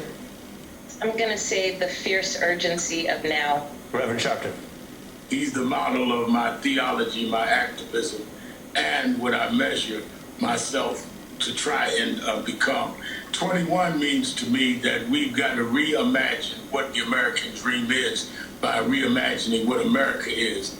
Amen. And I hope. And his second tax and spending package, despite pressure from several fellow Democrats, according to people with direct knowledge of the planning. Why that matters, that stance could complicate his goals of passing a multi-trillion-dollar infrastructure. Discover the replenishing power of... Thank you for the opportunity and the blessing that you've given us to serve your agenda and the American people. Instead, Biden's zeroing in on his transformational economic proposal. Yesterday in Pittsburgh, I laid out my vision for rebuilding America and America with America's Jobs program. The meeting coming one day after the unveiling of the first part of a sweeping proposal that will total more than $4 trillion, according to officials. That first prong, with $2.25 trillion worth of spending, lays out a sweeping set of administration priorities under the umbrella of infrastructure. Roads, bridges, and waterways, yes, but also interspersed with climate and clean energy initiatives, and clear direction to target investment towards disadvantaged communities. Its scale and the corporate tax increases designed to finance it already drawing sharp opposition from Republicans. This is a bold, left-wing administration. I don't think they have a mandate to do what they're doing. Underscoring the likely need to once again move forward on a partisan basis, something already complicated by Democrats raising a myriad of concerns. There are definitely some in our party who think it's too small. There are some in the party who think maybe it's too big. We got to think it's just right. Concerns the White House says it's aware of and more than ready to start to address. But we're happy to have a conversation with people, less about the price tag, more about what are the elements that should be in the plan that people think are missing. And Wolf. Pizza. Step. For a 17th time since February. No risk, though, to nearby towns or residents in either country, but just stunning images coming in. When we come back, news on that famous and beloved coach. When traders tell... We're going to do it. It takes a long time, number one, and those local officials or state officials will say that the projects are exponentially more expensive. Not only that, but the regulations that are in place, you know, that's the whole shovel-ready jobs right now. Are they ready? Meantime, the progressives are calling for a lot more. Here's Alexandria Ocasio-Cortez. I think the how, that 2.2 trillion, 2.25 over 8 years, I have serious concerns that it's not enough to realize the very inspiring vision that Biden has advanced. And so I believe that those of us here, especially as progressives within the Democratic Party, we know that there is so much more opportunity here. And in order for us to realize this inspiring vision, we need to go way higher. Her way higher, Chuck, is $10 trillion. I'm sure Joe Biden was delighted to see that because, in contrast, it makes him look like a centrist and a moderate. It probably will help him sell this package. And, you know, look, this is a big push by the Democrats to get through a whole bunch of priorities before the 2022 election for two reasons. One, so they can run on it, and two, in the likely event that they lose the House just because of midterm patterns and gerrymandering, they'll have these programs in place for years to come. It isn't true it's not paid for. They're purporting to pay for it through taxes on corporations. And, you know, the bad news for the Republicans is they can complain about that, but that is popular. The polls show people support higher taxes for corporations, and they support higher spending for infrastructure, which is why they've labeled a lot of things in this that aren't really necessarily infrastructure. I would not underestimate the ability of President Biden to get this through. Everything's better between King's Hawaiian bread. If it were my vision, I'd have patients using Tony says it'll be pretty lovely for this Easter weekend, but I'll check the forecast when we return. Dakota. Like Dartmouth Hitchcock. % of the cost of corporate taxes. Now, it's a tough pitch to make, Charlie, but if you look at the past, that's what's happened. Yeah, well, people are not in favor of taxing corporations if it means that they lose their jobs, and that's going to be the problem here. And that clip you just played of Alexandria Ocasio-Cortez is kind of an amazing one, because the entitlement that she exhibits, the entitlement to other people's money that she exhibits in that is kind of extraordinary. Well, we'll have a lot more to talk about with this and add up the votes on Capitol Hill when it happens. When we come back, tomorrow's headlines tonight.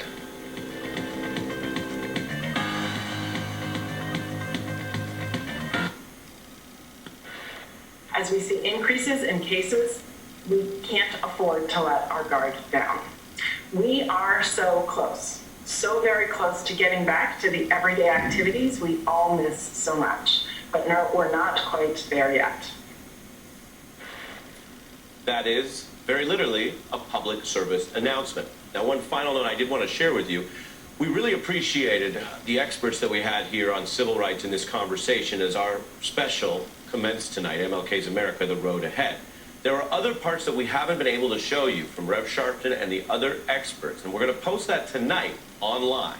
You can go on to our Twitter, at The Beat with Ari, or at Ari Melber, and we'll post the link on YouTube. You can also always go on YouTube for these kind of things and just search MLK Melber.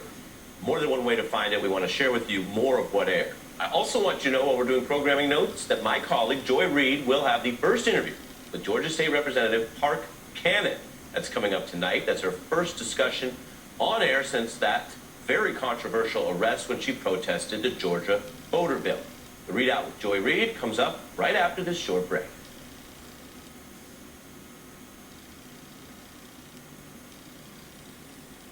Among my patients, I often see them have teeth sensitivity. Death of George Floyd. Derek Chauvin on trial. Gavel-to-gavel coverage for you again tomorrow. We'll see you at 10. Good boy.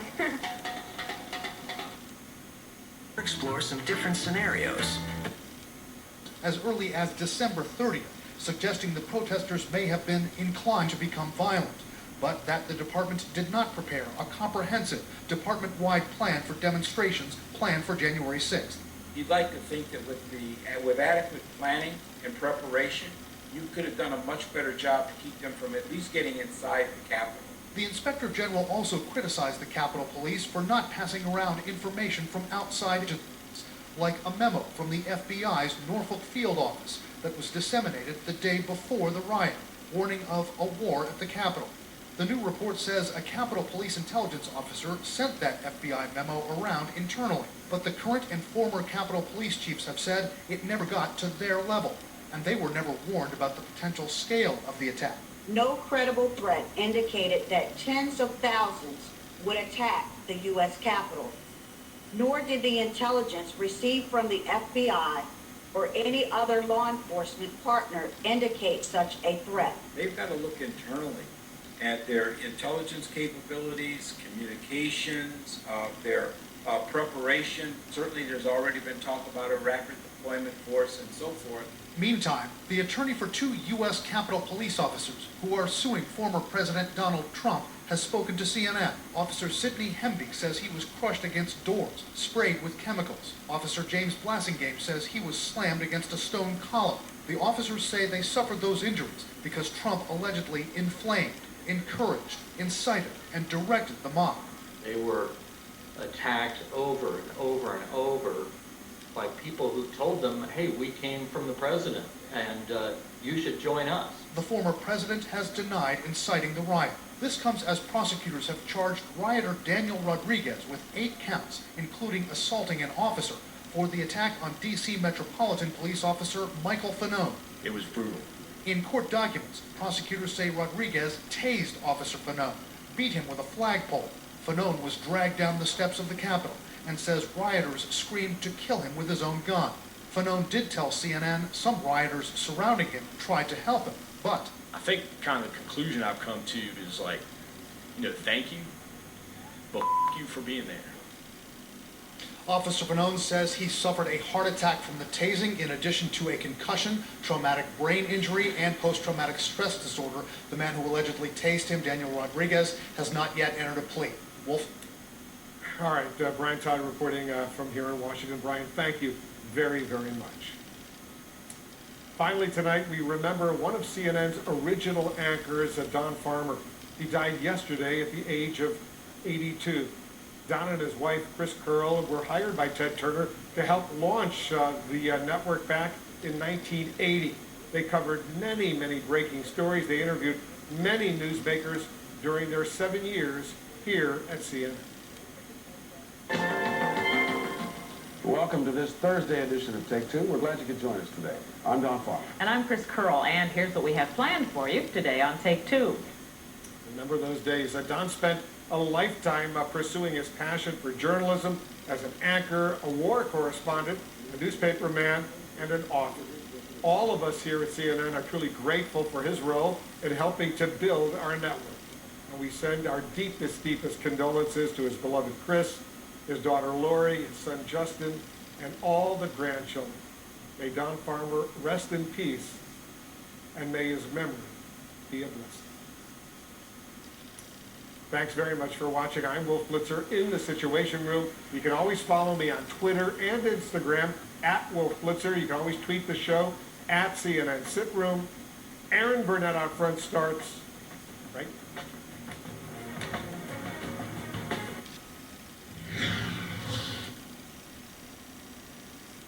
Tonight, the powerful testimony from George Floyd's girlfriend in the trial of former officer Derek Chauvin. On the stand, Floyd's girlfriend breaking down in tears as she testifies about their relationship and their struggles with opioid addiction. Also testifying to paramedics, one saying by the time they arrived, he thought Floyd was already dead. And Floyd's brother, the heart-wrenching moment for him today in the courtroom. The disaster that destroyed 15 million doses of Johnson & Johnson's vaccine, how did it happen? We'll take you inside the facility. My conversation with Dr. Fauci is the Johnson & Johnson news a setback for the U.S., plus his new message to Americans as COVID cases rise again, and when we'll see a return to normal. And the new announcement from Pfizer, its vaccine still highly effective after 6 months. Our exclusive access inside where every dose originates. New images, the suspect in the mass shooting in a California office complex. 4 killed, including a 9-year-old who died in his mother's arms. The suspects linked to the victims. And that shocking video, a smuggler dropping 2 migrant sisters over a border wall. The new images of the girls safe and where they are tonight. This is NBC Nightly News with Lester Holt. Good evening. For the last 10 months, one unsmiling selfie of George Floyd has stood as a symbol of him and an icon of the racial justice movement. But today, jurors in the trial of the former policeman accused of murdering Floyd learned about the man, his personal story, what he was like, and yes, his struggle with drug addiction. The prosecution not shying away from what is expected to be central to Derek Chauvin's defense. Floyd's girlfriend taking the stand today, describing how both became hooked on opioids and how both tried to beat it. Day 4 of the trial, the prosecution trying to humanize Floyd and through other testimony taking the jury back to that Minneapolis street where Floyd took his last breaths in the custody of police. Gabe Gutierrez continues to lead our coverage. It didn't take long for Courtney Ross to cry as she remembered how she met George Floyd in 2017. Floyd, what I would call mama's boy. I could tell from the minute I met him. This now iconic photo of Floyd, Ross said, was taken as a selfie at the Salvation Army where he worked. Floyd has this great, deep Southern voice.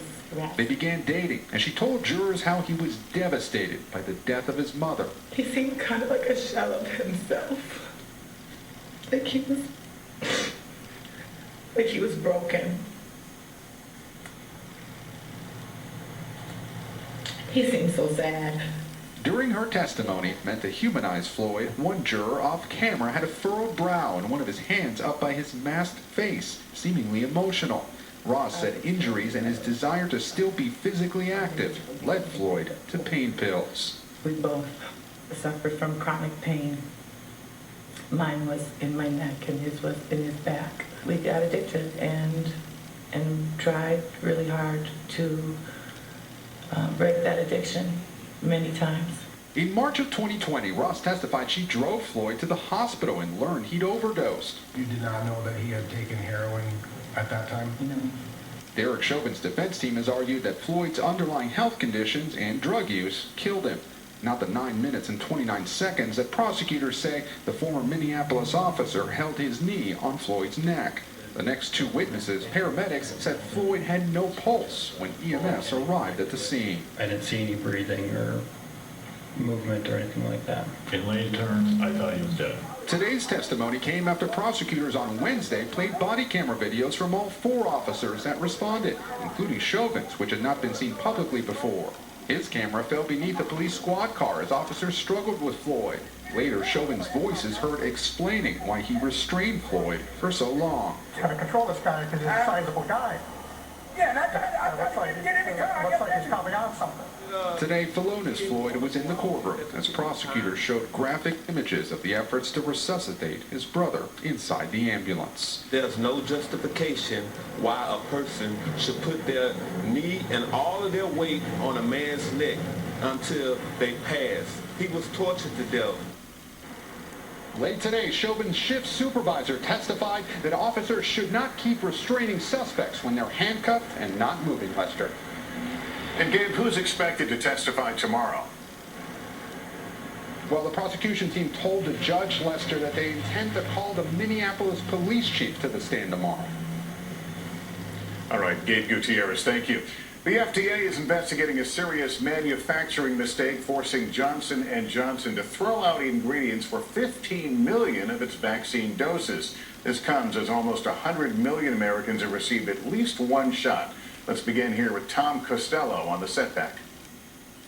It happened here at Emergent Biosolutions in Baltimore. 15 million J&J vaccine doses ruined after the ingredients for the AstraZeneca vaccine were discovered in the batch. The AstraZeneca vaccine ingredients produced on the other side of the same facility. J&J says its own quality control. Death. You did not know that he had taken heroin at that time? No. It was your belief that Mr. Floyd started using again about 2 weeks prior to his death, correct? I noticed a change in his behavior, yes. In Redirect, prosecutors highlighted Floyd's history and built up tolerance for opioid pills. When he took those, obviously he didn't die, right? No, he did not. He was okay after using them? Yes, he was playing football, hanging out, eating. This video, introduced in court today, showed the moments paramedics loaded Floyd into their ambulance. Paramedics and firefighters testified they had initially been called to respond to a non-emergency patient with possible intoxication and a mouth injury. The information you had as you were initially responding was that there was a mouth injury, correct? Yes. The call was later upgraded, and when they arrived, Floyd was unresponsive. I thought he was dead. Now, here's what you couldn't see. You couldn't see one of the members of the Floyd family, Philonise Floyd, was inside the court today, and he was sitting at the back of the court. There are 2 chairs, one for the Floyd family and one for Chauvin's family. No one was sitting in the seat for Chauvin's family, but Philonise was sitting there, and I asked him later on, I said, what's it like listening to this testimony for you and the family? And he said, this is life-changing. We are all struggling every day. Erin. Sarah, thank you very much. And I want to be joined now by George Floyd's nephew, Brandon Williams, and Benjamin Crump, who is, of course, the attorney for the Floyd family. You know, Brandon, I want to start with you. You know, Sarah talking about how your family has been there every single day. Someone from your family, I know Philonise was there today. And we all heard that incredibly emotional testimony from your uncle's girlfriend, Courtney. And she was very honest and direct about their struggles with addiction. But she also talked about his faith, how much he loved his daughters. Do you think the jury got a good and real picture of who your uncle was? I would believe so. I actually had an interview, so I didn't catch all of Courtney's testimony. But if she knew him the way that we knew him and painted a picture of him, that's the only picture you could paint. Despite everything that they're saying to tear his character down, he was a great man. He loved his family. He was very loving. He was loved, and I'm pretty sure that the jury got that as clear as day. But he was loving and he was loved. I mean, it's something so basic and yet so crucial and so human in this. Ben, what is your reaction to the testimony from the final witness who took the stand tonight that seemed so powerful to me? That police sergeant, the supervisor of Derek Chauvin, who says the officers should have stopped restraining Floyd as soon as he stopped resisting. Obviously, they did not do so. Right? That knee remained on Floyd's neck for minutes after they said they could not detect a pulse. How much does this testimony undercut the defense's point that Chauvin did what he was trained to do? I think it's devastating to the defense, Aaron, when you hear his sergeant, a person who knows the policies and procedures intimately of the Minneapolis Police Department, to say him keeping his knee on George Floyd's neck after he was restrained and face down was inappropriate. It's very important that this is all consistent with our principles of common sense and decency, and most of all, humanity. You don't treat anybody like that if you have 1 ounce of humanity. Obviously, Derek Chauvin had no humanity, and we believe the jury will see that and come to the conclusion that Brandon, his family, and everybody in America who's seen this video has come to the conclusion he was killed from an overdose of excessive force. So Brandon, you know, one thing over these past few days that we have heard again and again is from witnesses, you know, who were there, right? They saw this, or the 19-year-old at the cash register, you know, who made the call about the counterfeit bill and now is living with guilt for making that call. They talk about how helpless they felt at the time watching this and the pain they carry today, the guilt that they feel. I just want to play some of them, Brandon, for you and for our viewers who didn't see it. I see that apologizing and apologizing to George Floyd for not doing more. What was going through your mind during that time period? Disbelief and guilt. Why guilt? If I would have just not taken the bill, this could have been avoided. Can you just explain sort of what you're feeling in this moment? I feel helpless. Brandon, what is it like for you to hear these witnesses, these people who were there that day, who carry this guilt? It was heartbreaking. I actually cried. I was in the courtroom on Tuesday, and it brought me to tears. Honestly, it was very emotional to actually be there and feel the energy and just see the hurt and see them relive that tragic moment. It hurt me, and more than anything, you feel for them. If you saw the video, it's clear as day what happened. And only only thing you can do is just pray for those young people, especially a 9-year-old that had to witness that. That's a child who's scarred forever. You know, there's no healing from that. Therapy can't fix that. So all in all, it was a very tough, emotional day, and we just want the jury to understand and be aware of what happened in that video, just like the rest of the world. Ben, you know, as the jury hears all of this and eventually will render a verdict, you've warned that the protest we saw last summer could be child's play. Those were your words, if the process is not fair. If Chauvin is found guilty on maybe one count, not all 3 counts, right, but not everything, is there any way justice would be served? I mean, should the American public accept whatever verdict this jury renders?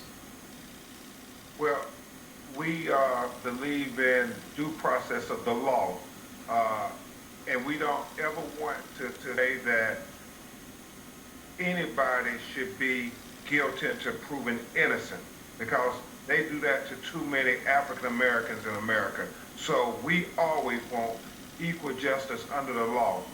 And we believe as long as the process is fair, Aaron, and that they give the same consideration to George Floyd that they give to this white police officer, that they will come to the conclusion that he should be held criminally liable for the death of George Floyd. And we will trust the good faith and providence of the jury to arrive at that conclusion. We believe that the evidence is there. Ben, Brandon, thank you both very much. Thank you, Aaron. And next, the defense in the case is trying to argue the normality that everyone is hoping for, but we don't want to do it prematurely. We don't want to pull back on all the measures when we see a very high plateau of daily infections. That's the thing that concerns me and many other public health officials. Dr. Fauci says he's hopeful vaccinations will be approved for 12 to 15-year-olds by the start of the next school year in the fall. Another city touched by a mass shooting, Orange, California. 4 people killed, including a 9-year-old boy. Here's Miguel Almaguer. There was about 10 gunshots. It ended after a shootout with police. The critically wounded gunman taken into custody at an office park after a hail of gunfire left 4 people dead, including a 9-year-old boy who appears to have died in his mother's arms. She remains in critical condition. In the moments after the shooting, families desperate to find loved ones. My brother works there. I'm scared. I'm really scared. Police have identified the gunman as Aminidad Gaxiola Gonzalez. On Wednesday, investigators say he entered this building outside Los Angeles, locking the iron gates behind him. With a semi-automatic handgun, he targeted his victims. The preliminary motive is believed to be related to a business and personal relationship, which existed between the suspect and all of the victims. Once on scene, it only took police seconds to engage the suspect. It's unclear if the gunman shot himself or if he was hit by officers. The bloodshed in Orange, California is the 3rd mass shooting in as many weeks. The president called on Congress to ban assault-style weapons and close loopholes on background checks. Now, 4 more are dead, including a little boy who died as loved ones tried to protect him. Miguel Almaguer, NBC News. 2 young migrant sisters are safe tonight after a smuggler dropped them over a border wall. Here's Andrea Mitchell. The images are disturbing and heartbreaking, all captured on nighttime surveillance video. A smuggler dangling a young girl over the border fence, dropping her 14 feet to the ground, then tossing over another child before abandoning them in the desert and running away. How did these 2 little girls survive that drop? It is a miracle. The girls are sisters from Ecuador, toddlers just 3 and 5 years old, rescued by Border Patrol. El Paso Border Patrol Chief Gloria Chavez made sure they are uninjured. They're just happy little girls. The 5-year-old acts like the responsible one, obviously, and is caring for the 3-year-old. They're part of that record migrant surge at the border after President Biden allowed unaccompanied children to stay in the U.S. There are now more than 18,000 children in U.S. custody, More than 5,000 still held by Border Patrol, waiting to be moved to Health and Human Services care. Earlier this week, the administration allowing one news crew into this overcrowded Border Patrol facility in Texas.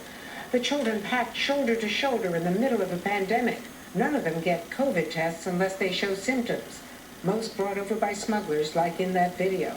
It breaks my heart to see these 3-year-old, 5-year-old children just being treated like a commodity by these criminal organizations on the border. The girls had a phone number with them in a backpack. Border Patrol has reached their mother in New York and hopes they will be reunited. Lester? All right, Andrea Mitchell tonight, thank you. Up next, the death of a teenager at a group home. Our investigation. Clouds across the north. There'll be mainly those mid and high level clouds. There'll be some sun coming through those clouds as well. And then those clouds will drop to the southeast, and then we'll leave behind clear sky later Friday night. Lots of sunshine coming away again on Saturday. So here's our forecast now for Sioux Falls and Pipestone, Minnesota for tomorrow. Another breezy one, and clear to partly cloudy up to the upper 60s, 75 on Saturday, 80 on Sunday. Easter Sunday looking very warm with a high of 80, and then 83 on Monday, and just small chances of precipitation. We'll try to squeeze out a little rain anyway Tuesday, Wednesday. A little cooler the rest of the 10-day forecast, but not bad still. Mostly in the 50s, maybe back up to 60 by the end of the 10-day forecast. For Aberdeen and Amherst, here's your 10-day forecast. 70s tomorrow and Saturday, low 80s Sunday, Monday. Rain chances as small as they are Tuesday, Wednesday, and then 50s to Thursday, Friday, Saturday, and dry back up into the 60s next Sunday. And for Pierre and Presho, nothing but sunshine here the next few days, 70s and 80s. And then as we head into Tuesday, Wednesday again, small chances of rainfall. Dry the rest of the way Thursday through Sunday with temperatures in the 50s and 60s, Sam. Easter Bunny hopping over that forecast, Phil. Oh, yeah. Thank you. The effects of the pandemic on air travel are becoming more apparent as we look back a year. Our national investigative team found some cities lost more than half their flights, some by force. Everybody's not really cutting back based upon just because they want to, but they're cutting back because DOT has mandated that some places they're cut back. With fewer flight options, passengers have been frustrated, and the airlines are now trying to orchestrate a return to service. Coming up, Dakota News Now at 6:30, Investigate TV looks at the places that lost the most flights in Grounded. Well, we can tell you tonight that we have a winner. Chicken dinner, there's a new champion in this year's Mash Madness. We'll take a look at which brew won and talk with the winning brewer up next. My name is Ronan Murtha, and I came from Dublin, Ireland. It may be severe and lead to death. See your So Ellie, here's part of what... Still, I mean, regardless of the fact that we know this would not play out the same way with the media if it had been Trump, if he had not gone down to see what was happening to these kids. I mean, $50 million tax break on a party line vote on Wednesday.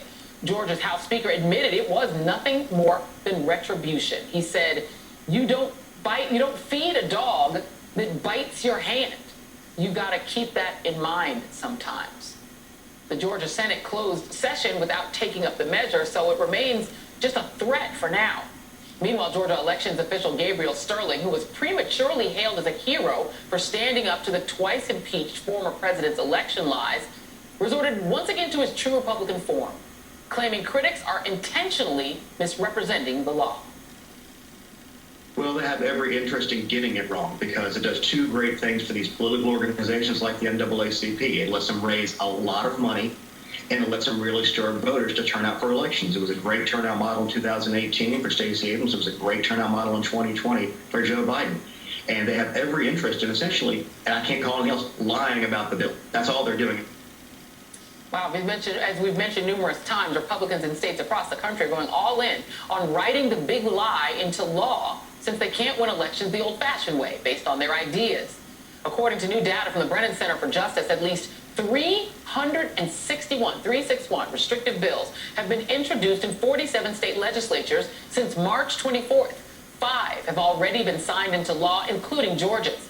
And today in Georgia, State Representative Park Cannon, who was arrested a week ago for knocking on Governor Kemp's door to witness the bill signing, is speaking publicly for the first time since her arrest. And joining me now is Georgia State Representative Park Cannon and her attorney, Gerald A. Griggs. Thank you both for being here. Really appreciate your time tonight. And I want to start by asking you, Representative Cannon, how you're doing. I see your arm is in a sling. Is that related to your arrest? It is related to the arrest, but we do not have a proper diagnosis yet. And so I thank everyone for their outpouring of support and prayers in this time. Let's go back to that day. This was the day of the bill signing. You had Governor Kemp behind closed doors with 6 white men. We're not sure who they were, but they were standing under this plantation sign as he's signing the bill. The door was locked, I presume. What were you thinking in terms of trying to enter the room? What was your goal?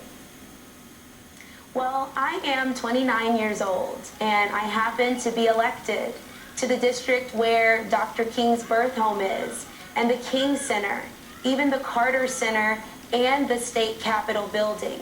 I am very familiar with the Capitol because I am internally elected as the caucus secretary, just like Rosa Parks was with the NAACP. During that time, I wanted to get information out to the members about what was happening because members were scattered all over the place and the bill signing happened very irregularly. And irregularly how? Normally, as you can hear from other bills I've been present for, I've got the pins to prove it, there is information that is disseminated that shares which bills are being signed and which members are requested or how everyone can show up and attend. But all of those protocols on this very nefarious bill that actually impacts every single Georgia voter was not followed. It was instead sidestepped.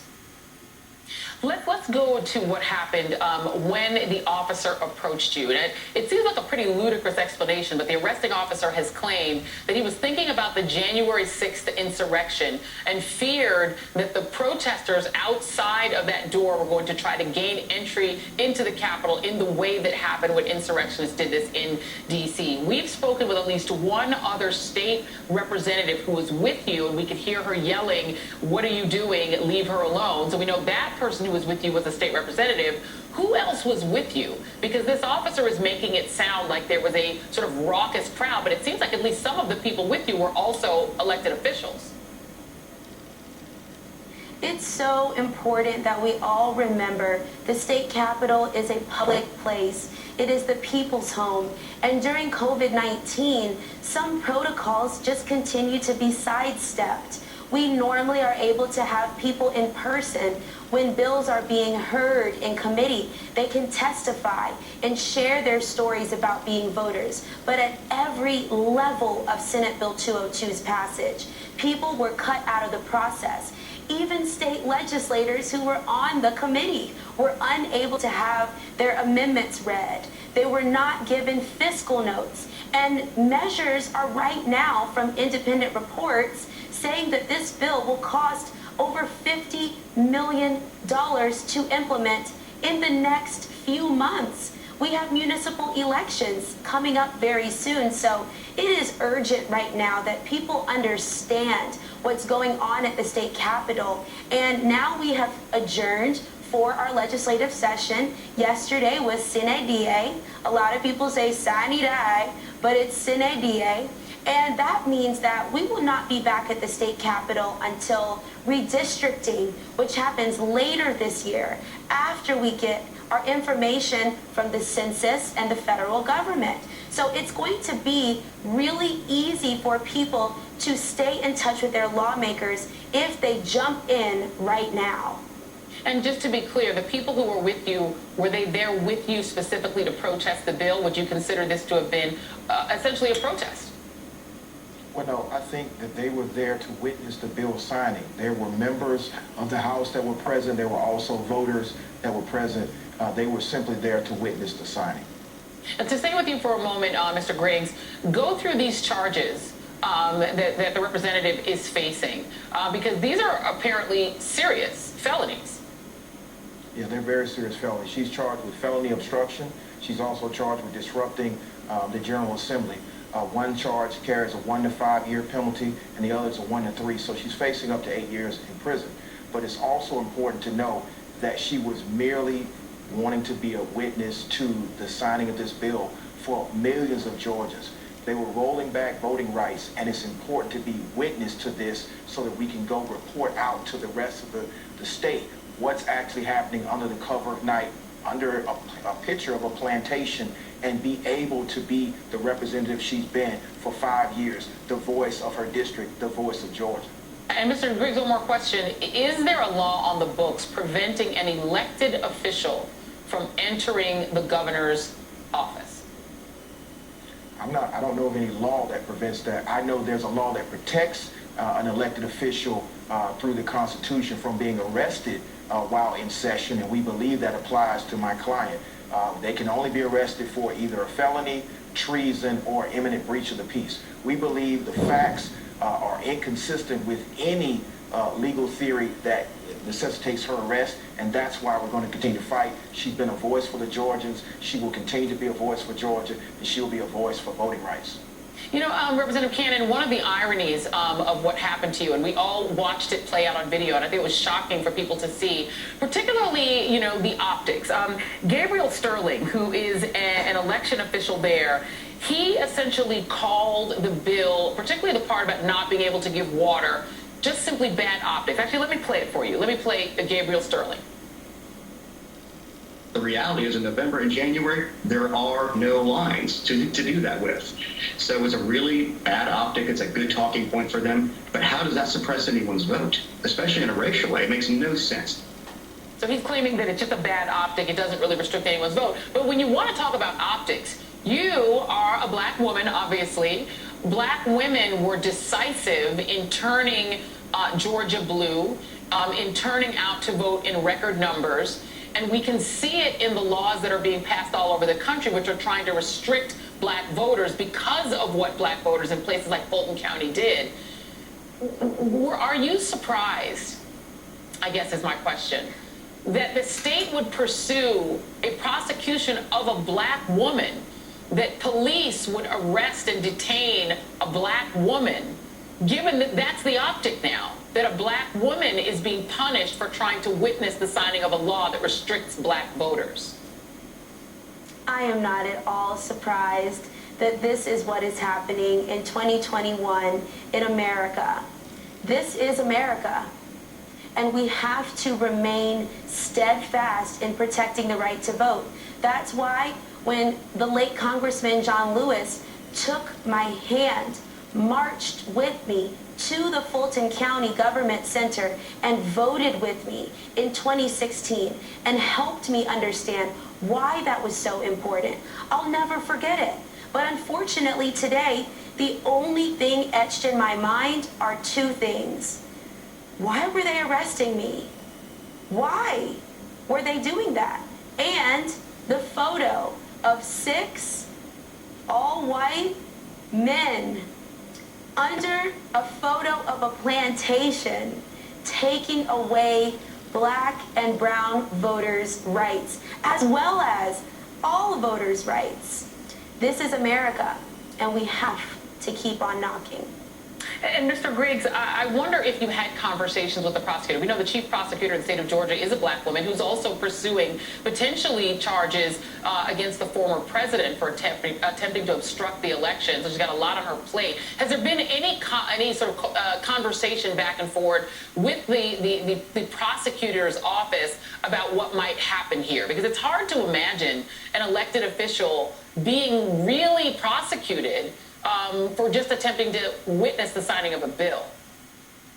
Yes, there have been conversations with the DA's office and directly with the district attorney, and we're hopeful with the witnesses that we provided and the evidence that we have that she will make the right decision and dismiss this case so that Representative Cannon can get back to the work of the people of Georgia and the people of the United States. And that's why it's important that you keep on knocking, that you keep on getting in some good trouble so we can make sure we protect our voting rights. We can make sure that H.R. 1 and H.R. 4 become the law of the land so we won't have any more of these type of prosecutions simply because individuals trying to protect the rights of millions of voters.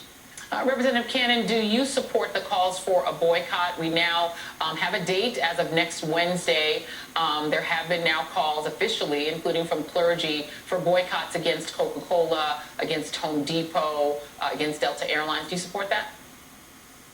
I support corporate accountability. I really understand that Georgia is proud to say it's the #1 place to do business. Well, I ask, is it the #1 place to access the right to vote? And we have to grapple with the reality that many of these Fortune 500 companies have needed to be at the table, but were absent. I was roaming the halls, checking my emails early in the morning, and making sure to reach out proactively to these organizations and companies to say, where are you? And just like that day, I keep wondering, why? Why? And I know that you are a member, I believe you're a member of Reverend Warnock's church, or at least I know that he did come to check on you when you were originally detained. If you wouldn't mind sharing, what did he say to you, and you know, what has his support looked like? Well, Pastor Warnock, as I call him, has always been a rock for me in the situations that relate to voting.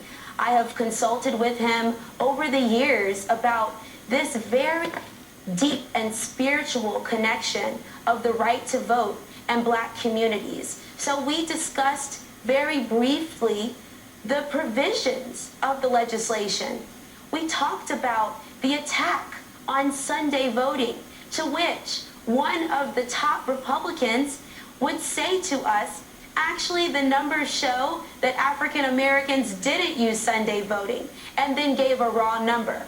But when we pulled back that number into a percentage, it was clear 37% of African Americans in Georgia used Sunday voting. And Sunday voting is not just about voting on Sunday. It's about voting in a place where you feel safe, where you know that you have access to accessibility ramps, where you can get some water. Maybe you can actually take a nice stop at a garden while you are protecting your community. And unfortunately, Senate Bill 202 takes away the rights of Georgia voters to vote on Sunday because it limits it. It says counties must choose Saturday or Sunday. And we say no. We're not going back. Well, Representative Park Cannon, I really appreciate you being here this evening, and Gerald Griggs, your attorney, thank you both for being here. I suspect there might be more people giving you a call, Mr. Griggs, because I think a lot of activists are planning to arrive in 2022 with water in hand for Georgia voters, because I don't think there are very many people out there that don't think that is absolutely absurd. So thank you both for being here. Best of luck to you, Representative. Please keep us updated on how things are going for you. Thank you so much for having us and for all that you do. Thank you both. Thank you. All right. Well, that was a very important story. And now for quite a turn. And it is to the delicious irony of a politician who made a name for himself defending Trump's misdeeds. But when he finds himself deep in it and needs a little help from his Republican friends, well, I don't know if we're getting the sound. It's supposed to be the sound of crickets. Up next, the latest on the increasingly lonesome Congressman Matt Gaetz is straight ahead. Don't go anywhere.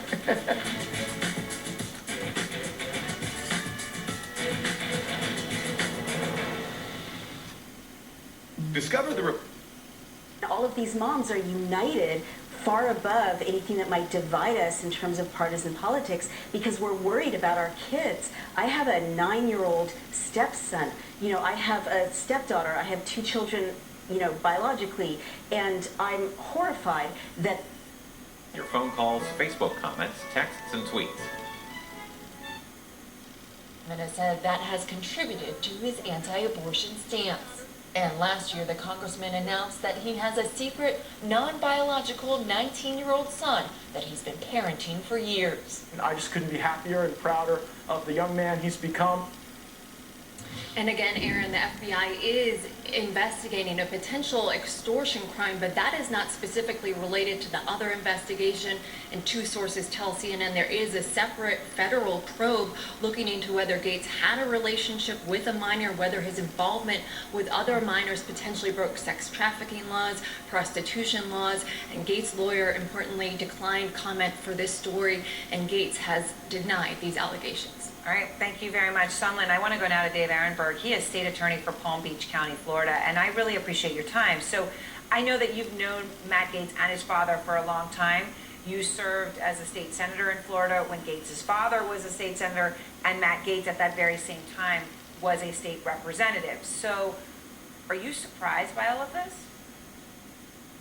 Well, good evening, Aaron. Thanks for having me on. Yeah, I am surprised because you don't expect anyone you know to be investigated for child sex trafficking. I mean, this is a serious crime that could be punishable by up to life in prison. And especially for someone like Matt Gaetz, who is fearless in attacking people. He is an online troll who will go after people and has a list of enemies a mile long. I mean, he's got a bullseye in his back, so it's surprising that he would put himself out there. You know, if you live in a house full of fine china, you don't want to be flailing around your arm. I just got to wonder what Liz Cheney is thinking right now. You remember, he flew thousands of miles to campaign against a Republican leader, Liz Cheney, in her district after she voted yes on impeachment. Well, what's the correct pronunciation of the word schadenfreude in Wyoming? I mean, you know, look, multiple sources, this latest reporting, and it's complicated, I think, Dave, for people to understand, right? You've got child sex trafficking investigation that could involve election funds and cash and drugs in one investigation. Any extortion attempt, if there is one, is separate from those facts, or whatever they may be. And now we're learning that Gates was known for bragging about his sexual escapades to colleagues in Congress. So he would, even on the floor of Congress, show photos and videos of nude women that he said he had slept with. I mean, you know, honestly, I hate even talking about something like that because it's so disgusting and disturbing. But does it that surprise you at all based on how he acted when you knew him? Well, he was very brash. He was outspoken. He liked to game people and liked to destroy them in debate. He was a very good debater, and he'd cut you with his words and pour salt in the wounds. But as far as that kind of conduct, you know, I didn't see it. I was in the Senate side. He was in the House side. His father was a very well-respected senator. He became Senate president. He's a button-down, old-school politician who treated everyone with respect and used very formal titles around everyone. So they could not be more different. As far as the conduct you're saying, I mean, there's always rumors around about this kind of thing, but I didn't see it firsthand. Right, right. So let me ask you about the allegations investigators are looking at about Gates may have used cash and drugs and is dealing with young women, and now they're looking at whether any campaign money, federal campaign money was used. Look, this is a lot, right? And we're going to find out what happened or didn't happen. But how much trouble could Gates be in if these allegations are true? Oh, he can be in a world of hurt, Aaron. I think the investigation he has to worry about the most is the one of Joel Greenberg. That's his friend who's the former tax collector in Seminole County. He's like a one-man criminal enterprise. And as more comes out about Joel Greenberg, the pressure on Greenberg to flip on Matt Gaetz will be immense because you're always looking, if you're a defendant, to flip on the bigger fish. If you look around and there's no bigger fish, that fish is you. And so Matt's in a whole lot of trouble. Child sex trafficking is punishable by up to life in prison. And even if they can't make a case of child sex trafficking, if you're proven to have sex with an underage girl, that's a felony in Florida, punishable by up to 15 years in state prison. Even if it's just solicitation of sex to an underage girl in Florida, it's punishable by up to 5 years in state prison. And all these crimes I've mentioned require you to register as a sex offender. Wow. All right, Dave, I appreciate your time. Thank you very much. Thank you, Aaron. All right, Dave Ehrenberg, as I said, is the state attorney for Palm Beach County, Florida. And next, Trump's previous comments about his wealth actually now could be used to tell prosecutors on whether to file criminal charges against the former president. And we're learning tonight just how long Pfizer's vaccine is likely to keep people safe from coronavirus.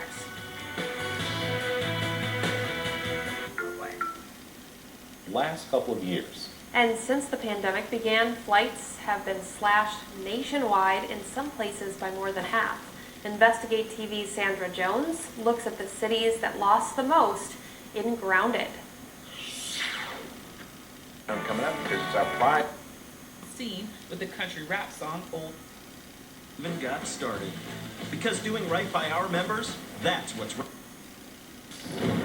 Get your policy perks by calling 1-800-FARMERS.